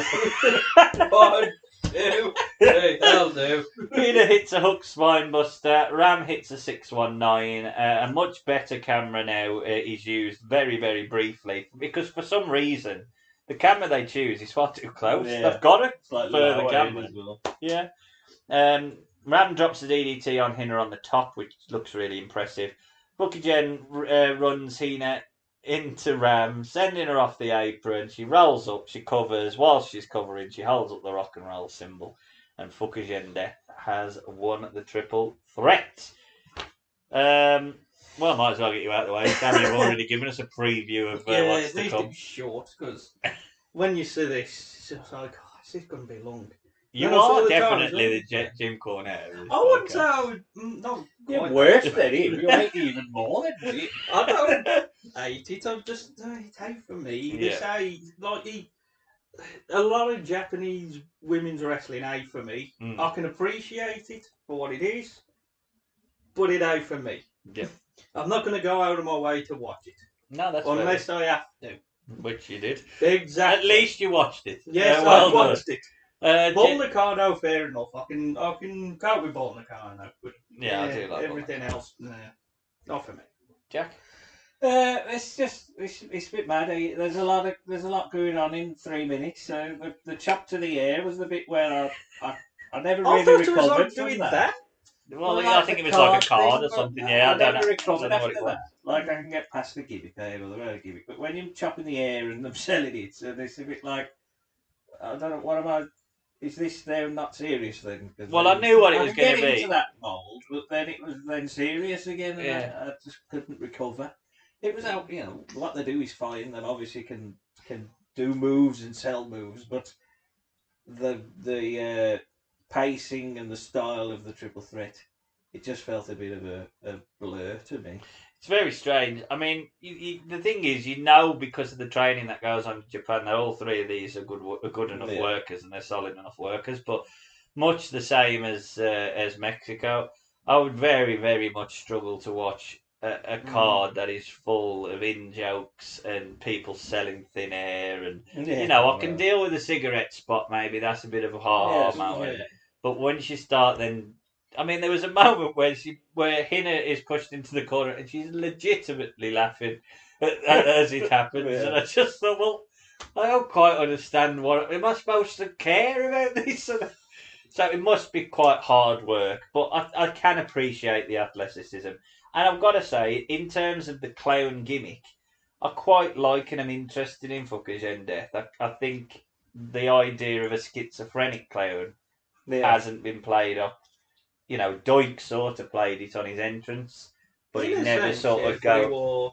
He wouldn't go to that, and I think exactly make kids cry. And I like that element. I think that element could definitely be explored. Thank you. But what of the major promotions? Well, WWF may not have gone back to the clown gimmick, but surely someone would take up the clown gimmick. Well. The Clown, Prince of Chaos, the Joker, would not only be Batman's adversary, but he would also be one of the major US promotions' world champion, as Sting took on another transformation into Joker Sting. Jim Carrey Sting. However, that is way, way, way, way, way too good to be wasted on a podcast where we're looking back at matches. So we will be back for Joker Sting in TNA. And we will also be back for Joker Sting. But TNA did flirt with the idea of its very own clown in recent times. Are we talking 2015? 2014. He's still there. He's still in. Yeah, Crazy Steve. That's Crazy Steve. But then he gets signed by WWE for a bit. I think so, and then he come back. Yeah, because he's doing a new. Ain't he registered blind or something like that? He's got. Yeah, is that right? Yeah, because I think Stephanie did a thing on him there. He's saying about him how he can wrestle when he's. I don't think he's blind, but it's like he called. Like Stan Hansen. Impaired. Yeah, vision impaired. Just people. Well, got the horn. We needed Taz. So this is a first for the podcast. What is this? Explosion? I'm sure we've done Explosion before. No, I don't think we've ever done Explosion. I don't know. What is the Bromans versus the Menagerie? I was already pissed off when I saw DJ Z. DJ Z is on the decks. He does the introduction for the Bromans, which is Robbie E and Jesse Goddard. I mean, I've got to say, I fucking love this gimmick because he's so fucking annoying. Like he is so fucking annoying. Like I legitimately hate them. DJ Z. The DJ Z is in the LWO in WWE. So is he? He is walking wild. Is he? I didn't know that. That is DJ Z. Oh, I never knew that. Oh, I was thinking this because I always thought you told me who DJ Z was. Who is walking wild. He's in the LWO. He's in WWE. Right, that's Jesse it. Goddard is in LVW. He'll be on the Netflix documentary. And Robbie E's in NXT. And Robbie E's in NXT. Well, there you go. With Von Wagner. There you go. The Menagerie, though, they're introduced as creepy one's in men. NWA, one's in AEW, one's in Impact. What's Rob Terry? One's in Wales. That's who it was. I couldn't remember Rob who Terry. The bloody freak was. The freak. Anyway, the Welsh freak. The Menagerie are introduced as the creepy men on stilts stand each side of the aisle. Crazy Steve is in clown gear. Robbie E is scared of clowns, and I've got to be honest, Robbie E is brilliant in this. The whole thing is just Robbie E, really. The freak, which, as we've just said, is Rob Terry, and the ringmaster, quite rightly so, is Nux. Makes sense. Because I know usually he used to come out in the top hat and the coat and stuff. But what the old rebel doing there? I think she's just the bendy woman, eh? Oh, is that Is what it she a bendy plays? woman? Ah, okay. Can she bend? She can bend. I can confirm it. Robbie E sells his fear very, very well. I never thought I'd ever ask that question. Jeremy Borash and Mike Tenay put over the fear that Robbie has. It took me a while to figure out Mike Tenay, because now he's just started making noises at one point. Mike Tenay sort of turned heel around this point for a while. Has it? Really? I don't think there's enough for a podcast of Mike today as a heel. I'm sure he's gone not long heel. after he's gone after this, because I think he hates wrestling now, don't he? Or he don't have anything to do with it. They're going to the Hall of Fame, so. Oh, yeah, they are, aren't they? They're both in the Impact one. Who? Him and Dom. and Oh, wasn't that? I thought Yeah. Tracy Brooks was. Yeah, and Oh, they do more than one now. I was going to say they're putting a few in now, are they? We have history now. We can put more than one. It's good work from Robbie. I'll put over Robbie. This is your company, eh? It is, fair enough. Nux and Crazy Steve are teaming up, but Robbie E wants none of this, so immediately replaces DJZ on the decks and forces him into the match. The heels jump Crazy Steve as his music continues to play. I think it plays all the way through the match. Yeah, and the Titan Tron. Yeah, I'm not sure about that. No. Dueling running It's not quite knees. new, Jack. Yeah. Dueling running knees as we make it to break. DJZ and Crazy Steve are still fighting, and again the music still plays. What I think with that is it takes the crowd out of the match, and the idea you want the crowd to react. So if you're taking the crowd out of a bloody explosion match. Jesse misses a leg drop as they break up in the ring and stop Steve making the tag.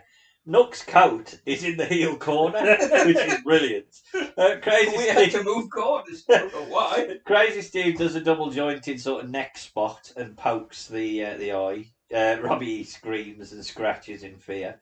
Jesse shows his power with a massive press slam. But on a lion salt, Steve gets his knees up. They're still not hot tag to Nux, so he just takes the matter into his own hands. just do it. He tosses Steve into his own corner, tags him in, hits his hot tag offense, clothesline, backdrop, big boot. Double crossbody by Nux. Crazy Steve spike DDTs Jesse, and Nux catch DJZ with the sky high powerbomb, and the menagerie win. Jack, your boy.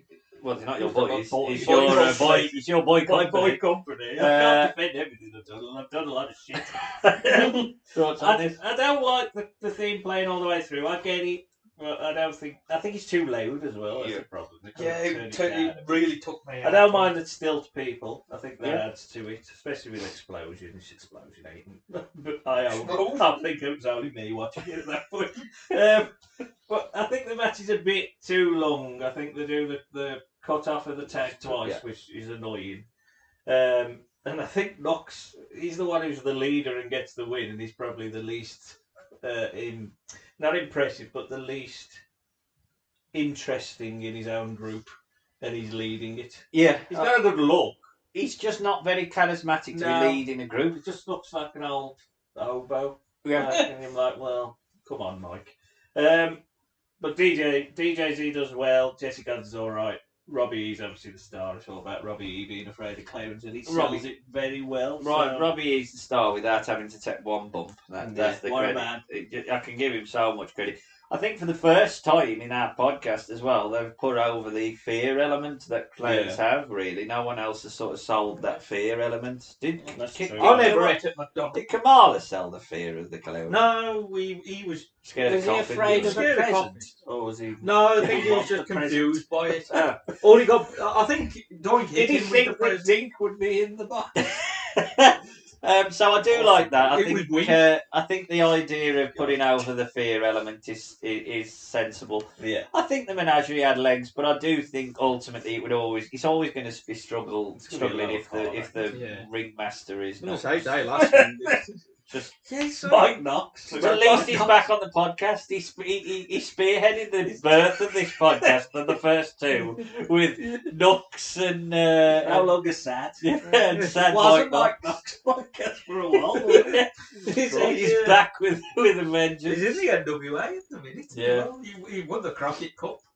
But I think all four of them had solid hands enough in the ring. I take your point. I did think it was cut off a little bit too much, but for an explosion match, I don't think it mattered too much. You watched it anyway. So it was too distracting with the theme. It just took you out of it. So shut up. Yeah, David like With the this, like the New Jack theme is a good song. Yeah, It's where it just makes very loud. It's very loud, and then obviously again the commentary did confuse me because hearing somebody start singing or making noise, and then I realised that the other one with Borash was Mike Today.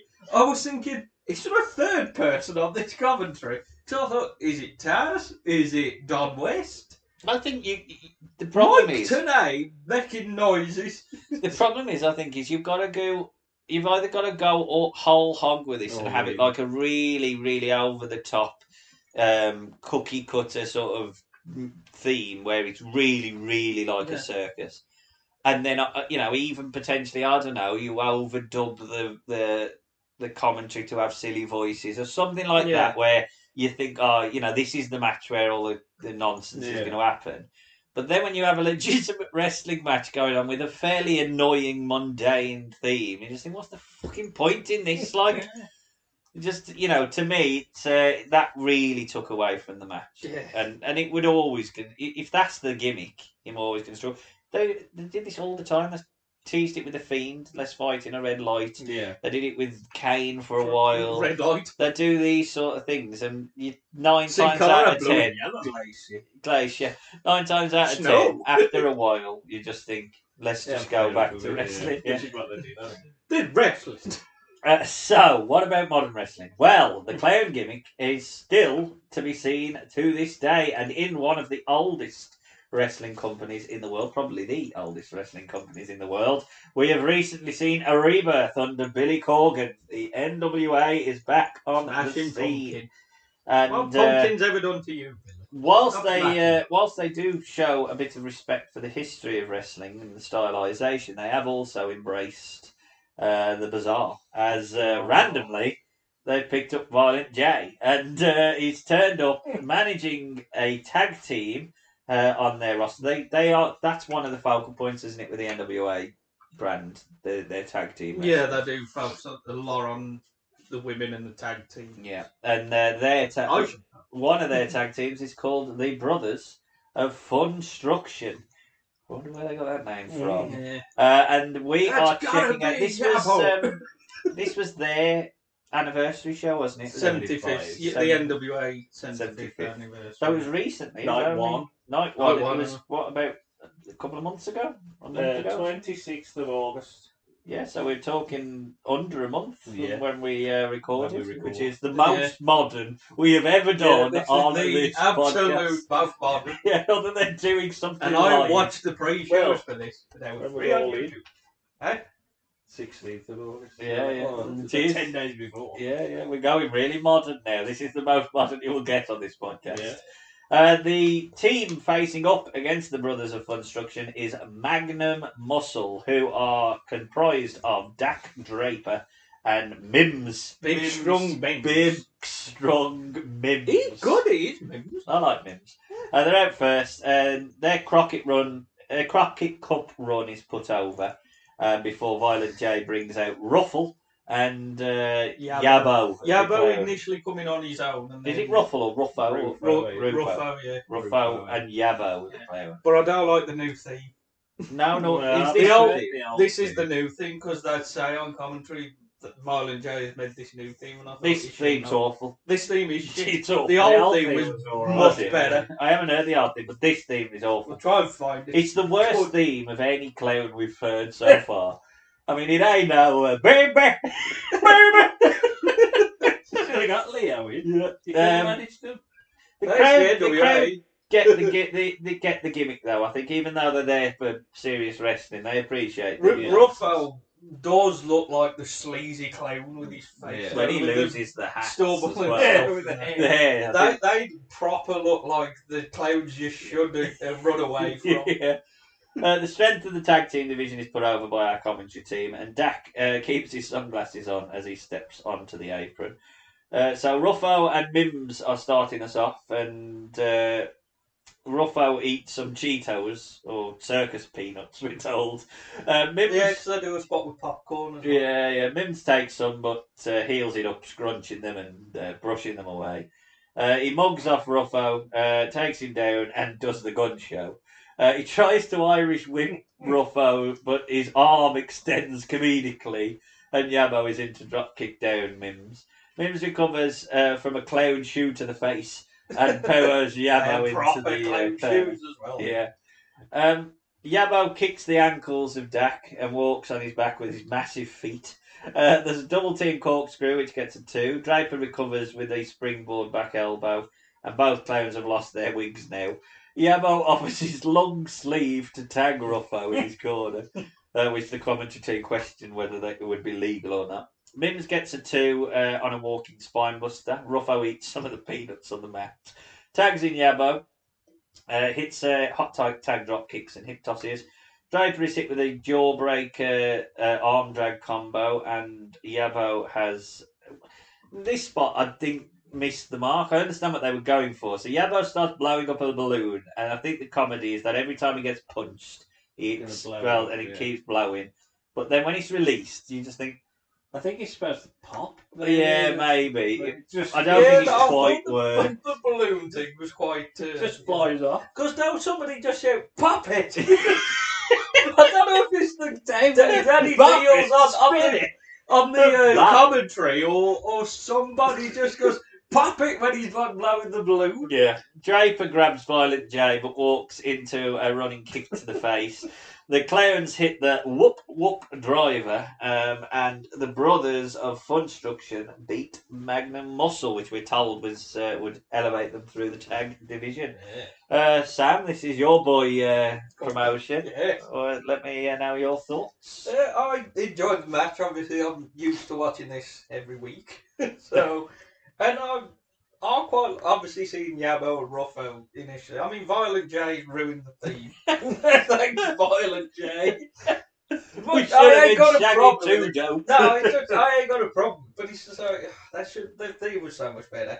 But I quite liked it. These two have quite good tag teams. Although for some reason on the latest version, bloody who's the other one in Magnum Muscle? Not Mims. Who's the other one? Dak Draper. Dak Draper. I forgot his name. He was in a TV title qualifier on his own, which they do a fair bit sometimes. Mims is a better worker. Mims is a better worker. I think was he actually TV or he fought for the TV on the show? Yeah, he can work though. I mean, he's big quite... enough. He's big enough that you could probably slot him in on. He'll end up somewhere else. Although Zicky Device has come back, but yeah, I enjoyed it. I thought it was fun. It was. I think again.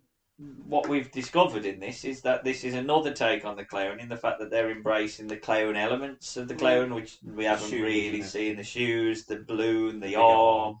Yeah. Doink sort of tried little bits of that, but they're sort of embracing that as their gimmick to get this over. I actually agree with you though, Sam. I thought out of the four, the most impressive was Mims. Mims looks like he's a good worker. The strength of the NWA is the tag team division.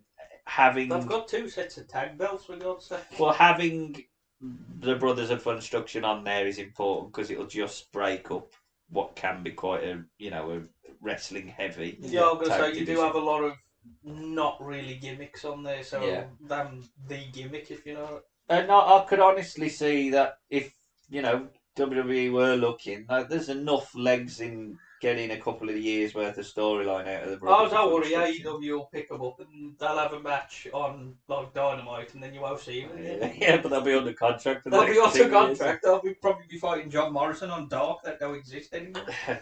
Jack? Yeah, not too bad. I didn't mind it. I like the Brothers of Funstruction. They got a good look, good gimmick. Does break it up. They do the clown spots well, which is what you need to do with big arm and everything like that.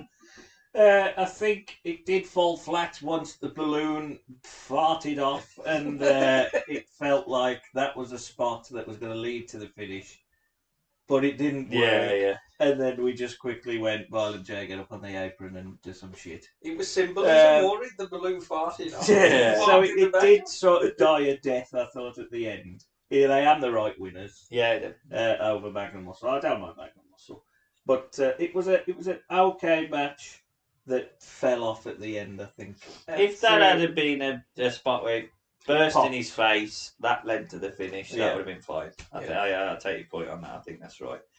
However, there is still one major clown in town in the world of wrestling, and that is the Icon, Sting, or at least his Joker version, which made its return in a triumphant way on AEW Dynamite. Was it Dynamite? Dynamite. I thought he was on ROH.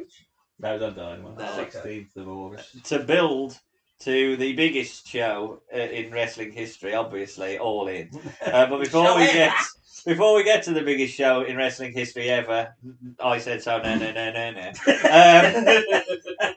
We are checking out Joker Sting's spot from Dynamite, which is so fucking great. You better have eyes in the back of your head 24/7 from this moment forward. Why? Well, because we have a coffin match in 9 days. Wembley Stadium, London, England, 80,000 people! Yes! I love it! The red blood cells are already moving! Tell them, leading man, tell them! 80,000 people, tell them! We're actually 11 days away, sir. What did you need to talk to me about? All right, 11 days. I'm glad you asked that question. Yeah. Well, I guess the only thing left to say is... it's showtime. What? It's showtime, folks.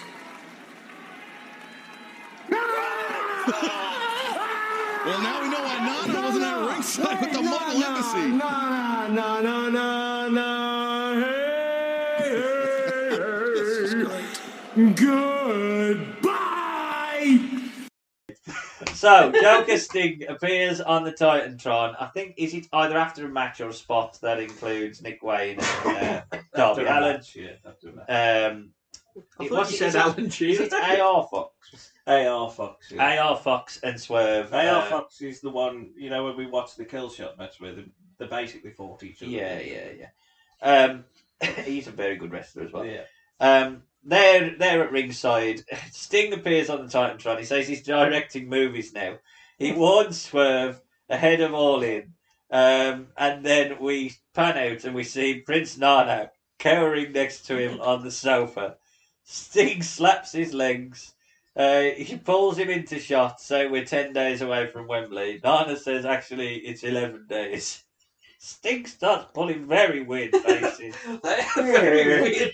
With his pants. That's a Grinch smile. It makes him look old. He says there's only one thing left to say. It's showtime. And then he screams at Nana, who runs away, leading Sting to sing the Nana. Hey, goodbye. Taz has a chuckle I love commentary. that, I love it, Taz. And I think the crowd love it as well. He's so fucking... I mean, I don't like Sting, but what the fuck is this? He's so good. He's so funny. This was funny. It was brilliant. He's so weird. When Sting's mental, he's good. He's better than Baby Sting, isn't it? Baby! I think Joker Sting is better than Crow Sting when Crow Sting talks. Totally. Crow Sting just becomes Surface Sting. Yeah, this is just Surface Sting in Crow Sting attire. He's as tolerable as Sting's ever going to be as Joker Sting. I love that segment. I just think it's brilliant. You wait till we do the Joker Sting in TNA. There's a lot more for that. And Hogan's involved. So I'm just really looking forward to Swerve and AR Fox versus Sting and Darby Allin in a week's time at All In. So we go forward a week, and Christian's Cage is taking the... I think was there some legal reason AR Fox couldn't get into the... They want him over. Do an angle where... But he turns face, doesn't he? Well, they did a match with Swerve and AR versus... Oh, is he the one that... I've tried to follow AEW. I think he's Nick Wayne, and then they lose, and then he beats up AR Fox. And then he sort of joins the mogul this little... The mogul? And then Christian just becomes his partner. What happened to Taki? Christian walks out, doesn't he? Well, I think... Well, he just does the thing with Nick Wayne about his dad's putting him in the match. It's not fucking amazing. Christian, you're dead. There is no better wrestler in the history of wrestling at the moment. I'm telling you, this heel Christian in his fucking turtleneck, laughing at dead dads and being a terrible dad himself. And the TNT champ, Willie A. EA the champ. He's so fucking good. He's so good. Tony Khan, you've got to realise he's the best thing you've got. By a mile, he's the best thing you've got. Anyway. You're dead, Dave. Yeah. We are now. There's even a compilation on YouTube of just just so good. So we're at the biggest wrestling event of all time, if you count it by the tickets bought and not attended, of course. We get a recap of how we went from... Because the day after Tonka Berserk, maybe it would have been fine, you know. We get a recap of how we got from Fox and Swerve to Christian and Swerve. It's Swerve's house, who is wrapped in by the amazing rapper Flash Garments. Flash Gordon. He's fucking that rapper is fucking cack. Like he really is cack. Swerve, I must though. have skipped this. I mean, so you know, went for a piss. You know, I'm a Swerve boy. You love Swerve. I do not understand how WWE didn't see money in him. No, he's so good. Well, they did see money, just saving it. They saw top dollar. That's what they saw. Yeah. No, I mean, Triple H saw. I think Triple H saw money. Yeah. It's just Vince and Nick Khan saw saving money. Yeah. They released all of them, but they realised, oh shit, he's already been picked up, so we have to take the rest. Swerve, he's just gonna be a star though. He's just so good. What happened to the big tattooed man he was with and the one who had his trans on the wrong way? Trench foot. Trench He got released. He got even Tony Khan did one trench foot. Yeah. He was like a baseball player, I think. AEW is a weird place, isn't it? Anyway. Let's walk off. Follow it. It's like WCW in 2000. In fairness to Swerve, he asks the crowd whose house it is, gets a massive response. I mean, again, they know what he understands how to play up to this crowd. Christian and his dinosaur are out now. He's wearing his TNT title like he earned it. McGuinness plays the heel, telling us, I love the story. So Christian is Dad of the Year because he's bought his daughter a flight to the UK as a birthday present. The unfortunate thing is it has 3 stops and a 10-hour layover in Amsterdam, so she might arrive on Monday, which just killed me. I just thought, that's brilliant. And I've got to be honest, the stylisation, AEW is weak in terms of build packages and stuff like that. But the stylisation of Sting as Jack the Ripper is brilliant. Yeah. Oh, that little... Oh no, Darby! Oh no, Darby! He corrects him, he says it's showtime. And then Seek and Destroy plays, which pops the crowd as well. Weird. Why did they... This is WCW, this. Yeah, I mean, it's massive. And Tony Schiavone gets the chance to scream at Sting. I think he's purely Sting's personal announcer, really. The graphist tells me, and I didn't realise this, that these two are unbeaten as a tag team. Yeah. Never ever lost as a tag team. Yeah, Well, someone had a crowd sign that says Sting unbeaten 2,963 days. Or Yeah, something like that. It's like in AEW. That's amazing. Every match. I'm 60 odds. I'm doing these guys. I am not losing a match. Did he beat? Did he have a one-on-one with Jericho, or was it a tag team when he fought Jericho? I think he's only good for tag. I don't think he had a singles match from about 2 years, I think, or something. McGuinness does reference Bray Wyatt saying the Fireflies are out tonight as they make their way out. See? I could briefly see it a little bit.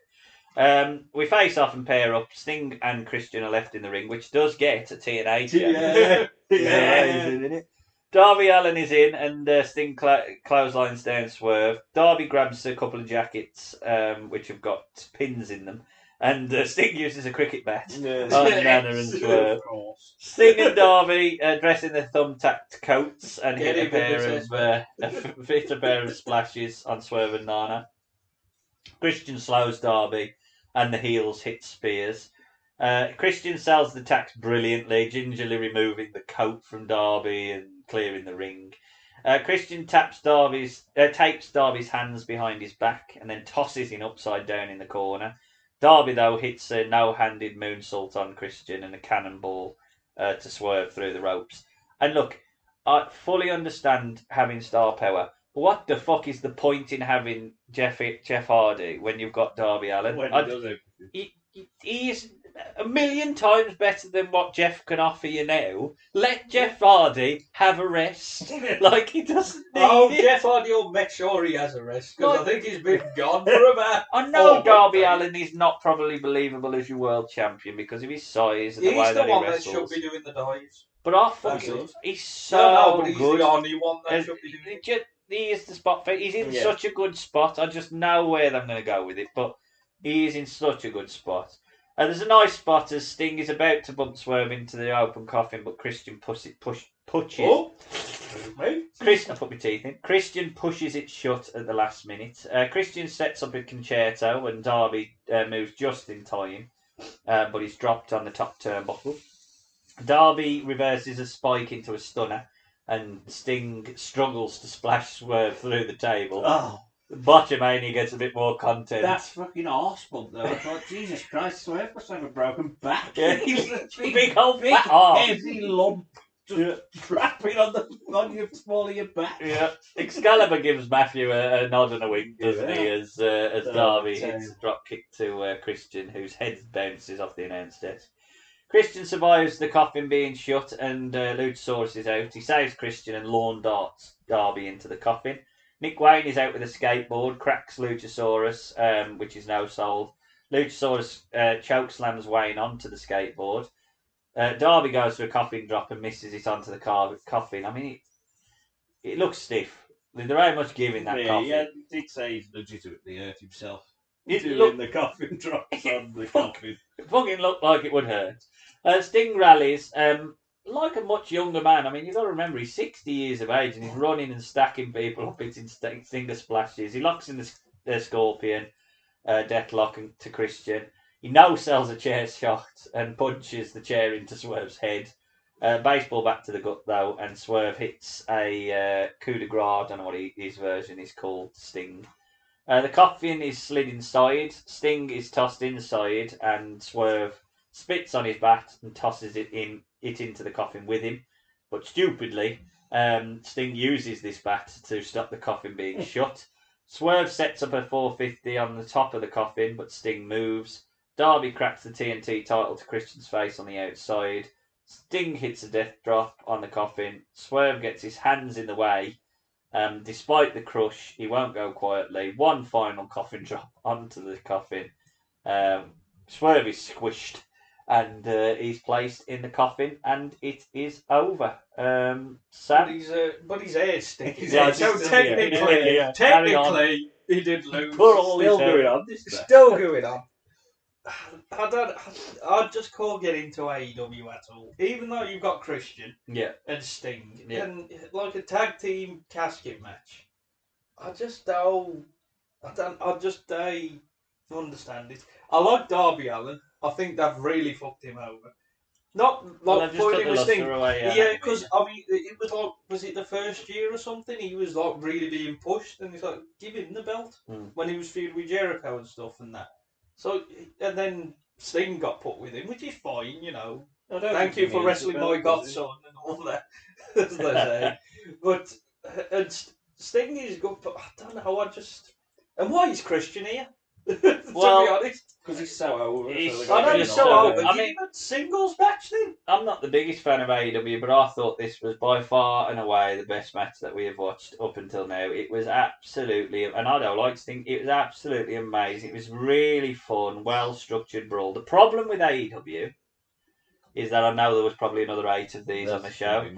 But in watching it in isolation, I can ignore the fact that they've already done a Stampede match and another brawl and all this sort of stuff. That's the problem with AEW. If this was on a WWE show as the brawl, it'd be one, and it'd be perfect. And ultimately, these 4 wrestlers are in exactly the right spot. You've got Sting and Christian, the ultimate babyface and heel, experienced, sensible, logical storytelling. And then Swerve and Darby do all the spots around them, and you can just tell they're the next evolution of heel and faces. Yeah. I really, really enjoyed the match. I thought it was a really, really strong match. Jeff? Sting's dad must be dead. I was just thinking that. Do you think Christian went, your dad dead? He went, yeah. He had been for But yeah, a few I really did enjoy it. In isolation, it's even better. Yeah. Because at this point in the show, Well, it's about 9 hours I think in, it's about 4 hours in, and you've already had the I was gonna say, you watched all Stampede in, and- yeah, I watched it all. Yeah, all Fucking in. hell. And you know, there's a lot gone on before it. A lot of long, they're more like 20 minutes. That's the way it is in AEW. But the match itself is really good, like you've said. The two top heels, I think, in the company at the moment, in the way that they're working, Christian and Swerve's brilliant. Darby's always the attraction. Yeah. He's fantastic at what he does, and always got a place on the card. And Sting, I don't know if he's still doing it at 60 odd years old, doing some of the spots he does. Stop jumping off things. It's mad. He's just mad. I mean, he's already retired once. Yeah, the best thing for Sting is just that he doesn't retire. I don't think he needs to do a retirement No, match. he don't Just need to. when you Just- finish, just finish. Yeah. I've had enough now. Because I Good to don't be think fair. that character suits the sort of pomp and circumstance No. of a retirement match. Leave his bat in the ring. Like I say, I ain't looking forward to All In 2020, which we're doing in about three more podcasts time. Because I do struggle watching AEW from bell to bell. Certainly the pay-per-views. All in 2020. Yeah, that's what we're doing next. That's the orange pool match. You've got to look forward to. That's All Out, eh?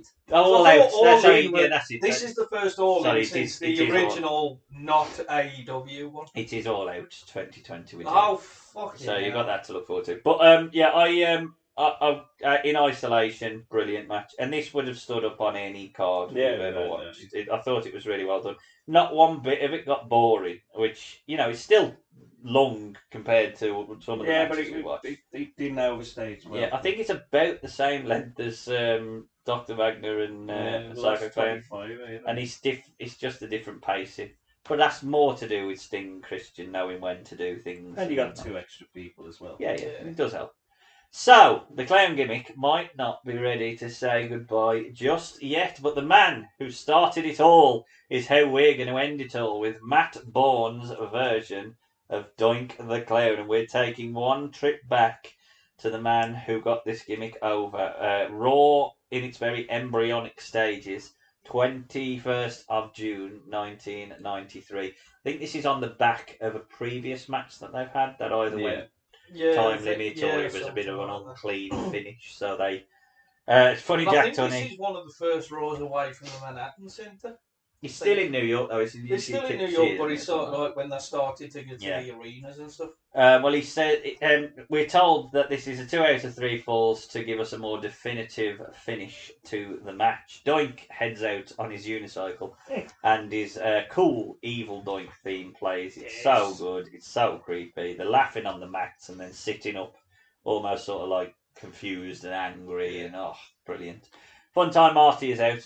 He gets a good reaction now. The crowd seems to be behind him. Dark Side of the Ring season 3 or Yeah, 4? sure, yeah. Season 4, yeah. Both of them. So as I say, this is a return match from last week. Earlier on in the show, Heenan looked under the ring and saw something that amused him. But Macho Man has checked and he's on nothing. No Doink. There's no Doink. Don't worry.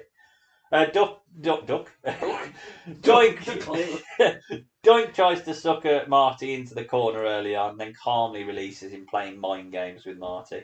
Suckers him in on the second attempt as Heenan and McMahon put over Doink's ability as a wrestler. Marty hits a monkey flip, but Doink throws Marty around by his hair. Doink and Marty square up, and Doink provokes him to punch him. Marty makes a fool of Doink, though, on a crisscross and face plants him. Both men work the arm, and there's a massive monkey flip out of the corner this time by Party Marty. A backslide nearly gets Marty the fall, but he crashes in the corner, and Doink hits the whoopee cushion for the first fall. Vince, though, going to break, tells us, don't go anywhere because we've got 2 more falls for you. So yeah, I've ruined that. Yeah, thanks, Vince. So it's definitely not ending 2-0 then. Doink whips Marty viciously into the corner, and Doink mocks Marty, saying sorry and then slapping him. Vince calls him sick. They're sick! As Doink hits the top rope axe handle. And Savage gets annoyed that he stole my move. Repo stole my hat. Marty rallies saying... Marty rallies but he's kicked down. He hits a dueling suplex spot. And Marty is up high. Doink is out of position now, so there's a massive super kick on Doink in the ropes. Top rope fist drop, and that is enough to tie us up. The crowd do pop big time as we go to the next break. Doink's face paint is completely gone by this time as he hits a big atomic drop. There's a big clothesline for a 2. Doink cracks the leg of Marty. Figure 4 is locked in. Marty gets a chant and he reverses the hold. Doink scrambles for the ropes. Marty sells the leg but backdrops Doink. Single leg crab now into an STF. Doink gets sent Ric Flair style off the top rope. And Marty hits a spinning elbow. Second Doink jogs out and heads under the ring. Conveniently, though, Bobby Heenan's monitor went out briefly, so we was unable to see it. Marty looks for the other Doink as the crowd tell him that he's under the ring. Jannetty is sent headfirst into the post. Doink is drop kicked to the outside, crawls under the ring. But then when he slides in, it is still Matt Bourne because he's still not got the face paint. Macho Man tells us. He bounces to the outside. No. Yeah. Doink 2 is in this time. He gets a 2. Marty nearly gets a win with a schoolboy, but Steve Keirn's version of Doink hits a massive pile driver and wins the match. Macho Man, though, he ain't having none of that. He's up. He attacks Doink. He drags the other Doink in, and he overacts, but Earl reverses this decision, awards Marty the match by pulling his arm out of his socket. And Heenan, for some reason, goes over and consoles the Doinks as Macho Man celebrates with Marty in the ring to a feel-good moment and a big moment for this era of Raw. This leads to the Macho Midget. That's amazing. Jack, thoughts on the match? Yeah, I like it. It's very good. It's very scientific. It's very psychology based. I love the fact that I watched about 10 minutes and I'd only got about 6 notes of what had happened.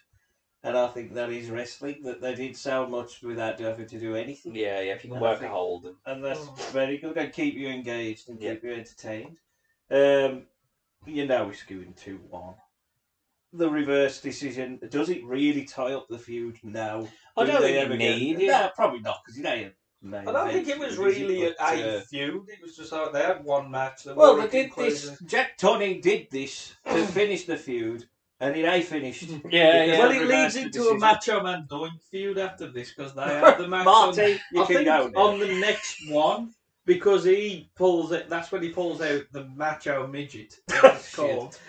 It's just a little bloke with a Macho Man mask. Was all for I think it's Dink. The bloke who played Dink is the Macho Midget. Midget. He's the midget as well. Yeah, well, he was WWF's resident midget. Savage to the mirror spot. No, but for some reason they kept him out a while because the Macho Midget come out with the Bushwhackers. And for some reason on one show, a lot of women. Well, there you go. Yep. But the rundown of 93. I know my 93. But yeah, very good. Enjoyed it. Marty Jannetty is very good. It's just a shame he likes a lot of drugs. Yep. Same as Matt Bourne, really. This was probably, and the thing is with Marty Jannetty, you can say whether he was given the same opportunity as Shawn or not. Probably wasn't. They probably didn't see as much money in him. But he was given opportunity in 1993, and his demons didn't help. Because this is a solid match. He had a good match with Shawn. He had a little bit of a run. I think he'd already crowd is still behind him. He'd already won and lost. Had he won and lost the ENT yet? I think I think he had, That is former IC. Yeah, okay, so he's already won and lost it. Solid match. I think for 1993, you're probably talking top 5 matches in that year in terms of it. Certainly the top 5 matches in Raw for probably the first 3-4 years of Raw. It was a fun story. Doink worked the heel really, really well. I love the idea of 2 dual Doinks and that sort of being the way that he wins. Well, we saw it with matches. Crush, don't we, as well, when they was walking behind each other. Yeah, I think for me, it was just WWE never capitalised on it enough. There was so much more. Well, they did later on, and they said, one Doink. They just made it too face too quick. Yeah, way too quick, because there was so much people was like, well, within 5 months he's got Dink. Yeah, exactly. And there's so, like I say, you could have gone through the whole face roster really and had a feud with them. Yeah.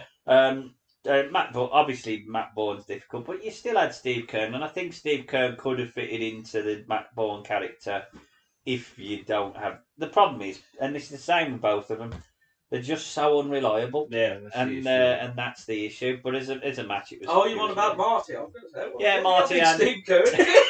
Pretty Skinner. So is it then? What the hell did he do? You know, so hang on. Yeah, I enjoyed the match. Sam? I really like the match. I always mention it when I can. And I know what project was it? The Raw 25 when the fantasy card. This was one of them. Yes, that I think that so, I picked because it's just a really good match, and I really like Doink. Heel Doink. It's brilliant. So good. Yeah. So good. So we have done to death the clown gimmick, but we will do a round table to decide our MVC, as it is, most valuable clown. But before we get there, match of the run. I'll start with you, Sam. I think I know what it's going to be. You see, Where's one or two? You can probably guess them. But I'm going to go with Doink Marty, just because it's just more technical, I suppose. Yeah, no, you know what I mean? Yeah. I think it's one of two, but I'm going with the other one, which is Sting and Darby versus. That was one of mine. I didn't think it was for you. What was the other one? Pogo. No, that was number 3. What it was the the hell? NWA because it's was. If you definitely you find your wheelhouse with wrestling and you don't fucking move. I know what I like and I like what I don't. Yeah, exactly. Sting and Darby Allin versus Christian and Swerve for me. Yeah, I'd agree with that. Worst match? There's a couple, but I'm not going to pick any of the Mexican matches. So I feel that's a bit unfair because it's not my wheelhouse. So I'm going to go with the menagerie match. Oh, okay. The one with Ringmaster. Just because of the sound and fucking Mike Tenay being goofy, which doesn't suit him. I'm going to go with I am going Mexico. I'm going with the Murder Clown, Monster Clown, and Dave the Clown. Yeah, I'm going to go with the 6th man because it was just messy. Yeah, it was really messy. That would have been next, but I felt a bit harsh saying it. MVC? Most valuable clown. Matt Bourne. Yeah, Matt Bourne. He's done it. Probably done it first in terms of. Well, it's better than his other gimmick. Well, which we'll get on to the next podcast. But yeah, for me, it was without a shadow of a doubt the strongest clown. If you had to shed one of these clowns, LVC. Sam. Sorry. It's all right. Ooh, this is actually quite tough. It's not. It's got to be one of the Mexican ones, I think. There's a little clown that made. Oh, Dink! Yes, thank you. Dink. Yes, to me, it's that's the one that died. Yeah, the one that had, you know. Mask. I don't know. Too kid friendly. I don't know enough about even the Mexican. like exactly, I don't know enough about the Mexican and the Japanese versions that we've looked at, but I don't think any of them offended anyone so much. The Dink character all it did was turn Dink Doink into a mascot. And he was a mascot. And there is Wink as well. That is.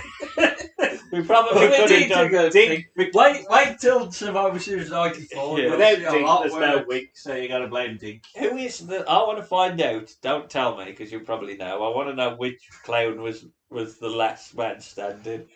The clowns. Well, don't tell me. Okay.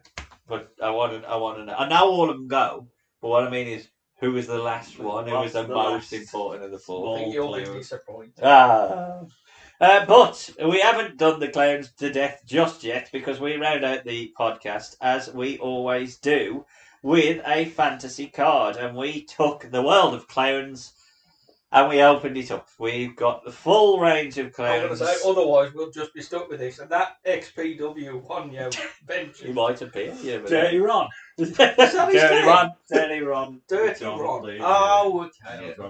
But yes, it's any clowns in any media, whatever you want. 6 matches. We all got 6. Yeah, you keep saying this, and you're usually the one that breaks it. No, I have got 6. Break.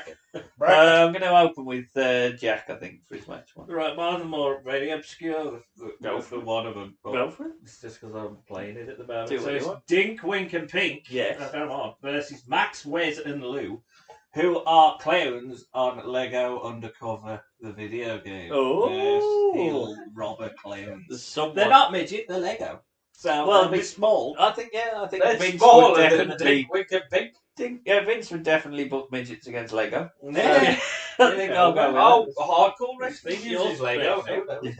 that. I will put over Max Wes and Lou, because I've got put over Wink.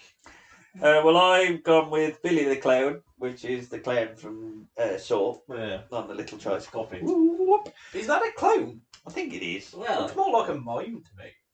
What's the difference between a clown and a mime, Sam? Mimes are awful. Join into the mime spot. Is he a clown or is he a mime? I don't know. Versus Psycho Clown, and I'm going to put over Billy the Clown. I'm not that keen on Psycho Clown. Disappointed. No, Dave the Clown. I was about to say he doesn't appear, but he does. First match, it's Crazy Steve versus, and I hope I pronounce this right, Pagliaccio. It's in opera, the opera. Yeah, Clown. I'm quite proud of that when I remembered it. Yeah. I'm going to put him over because I'm proud that I got him on the Lego. Italian clown. Pogo the Clown v John Wayne Gacy as the clown. Fucking hell. They both walk off. That's what they did. I think that's the best that they could have done. My next match is Fukigen Death versus You just wanted to say it. Harley Quinn. I And forgot about it. I'm going to put over Fukigen Death randomly because I could get to say it again one last time. Alright. My next match is Psycho Clown versus Pineapple the Clown. Pineapple From Power Rangers. Ah, Do you remember the episode where the yeah. clown then turns into the monster? I'm I had so to look glad. up the name. I'm so glad that you referenced that, Sam. That's staying true to gimmick. Pineapple the Clown. And he's going over Pineapple. Yeah. Because the monster's Pineoctopus. But I thought, I've got to figure out what the clown's name is. That's brilliant, that is. He's done his work today. Yeah. Triple threat tag. ICP, the Murder and Monster versus the Brothers of Construction, so we'll still use them all. Yes. And I'll put over ICP. Oh, God. Sweet Tooth, played by Samoa Joe, versus is that his name? Sweet Tooth? Yeah. Versus Murder Clown, because that would be a good old meat truck match. Meaty. Not Dave. I'm going to put Dave didn't make my card. I'm going to put over Sweet Tooth. My next match, Ronald McDonald versus Krusty. Brilliant. I'm putting over Krusty. Too right. Fatal 4-way, Psycho Clown versus Ronald McDonald versus Pennywise versus Dirty Ron McDonald from XPW. I knew he'd make the card. And I'm putting over Dirty Ron. Dirty Ron. Pogo the Clown versus the Violator, which is the clown from Spawn. heel from. I had to look up his name. Yeah. He was one of the first ones. He's horrible. Pogo's going over. Next match, tag match, ICP v Brothers of Construction.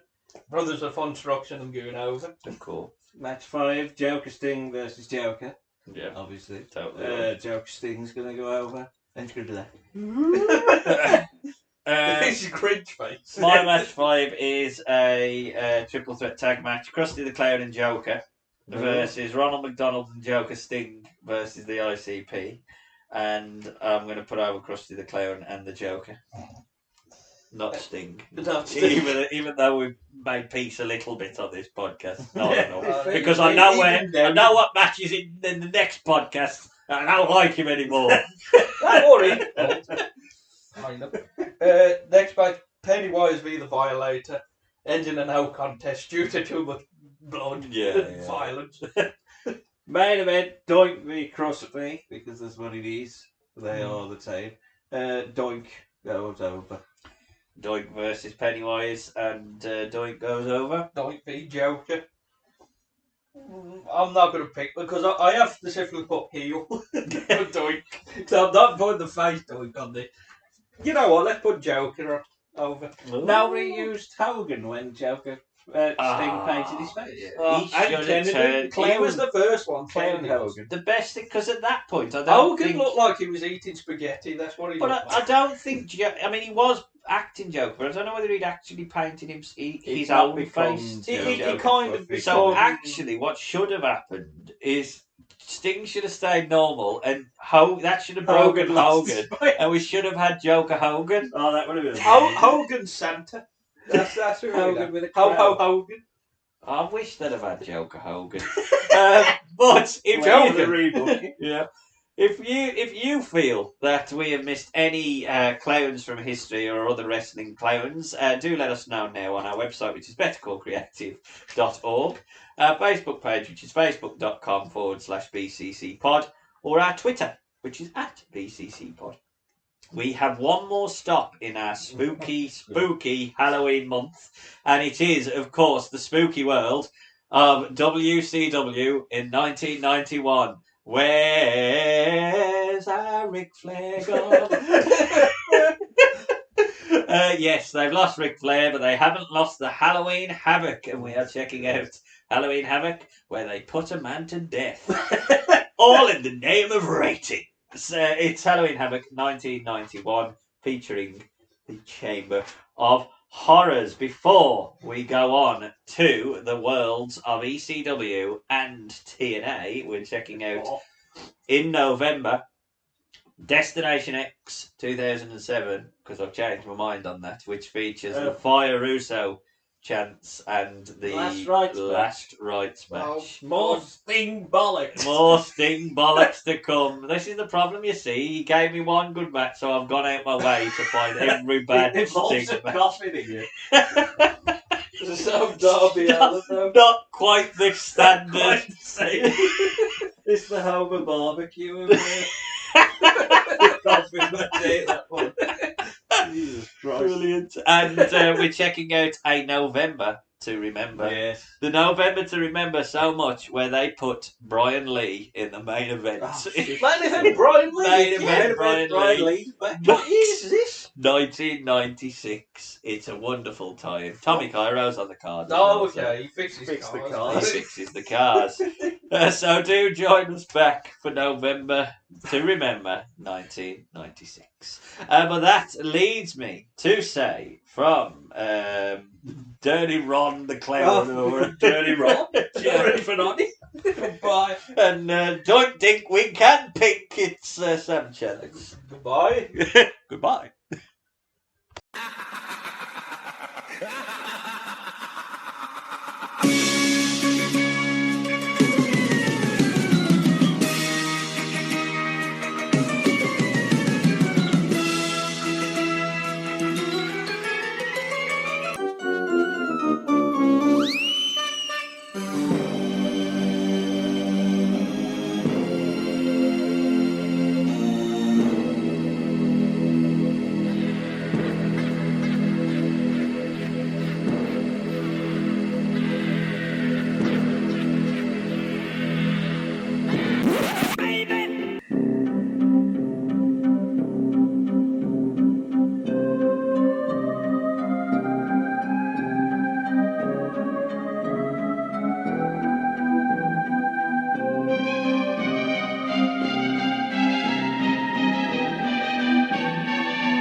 keep me outside my engine, far away from this masquerade.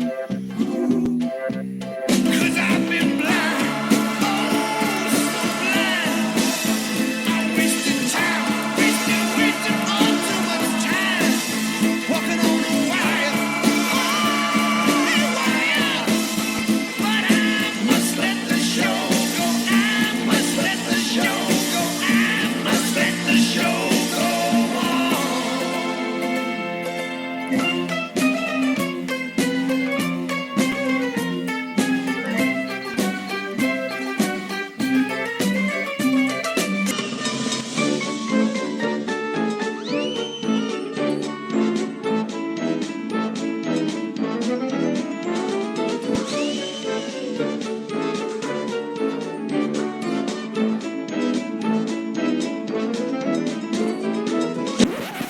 Do you know who your kids are? Baby.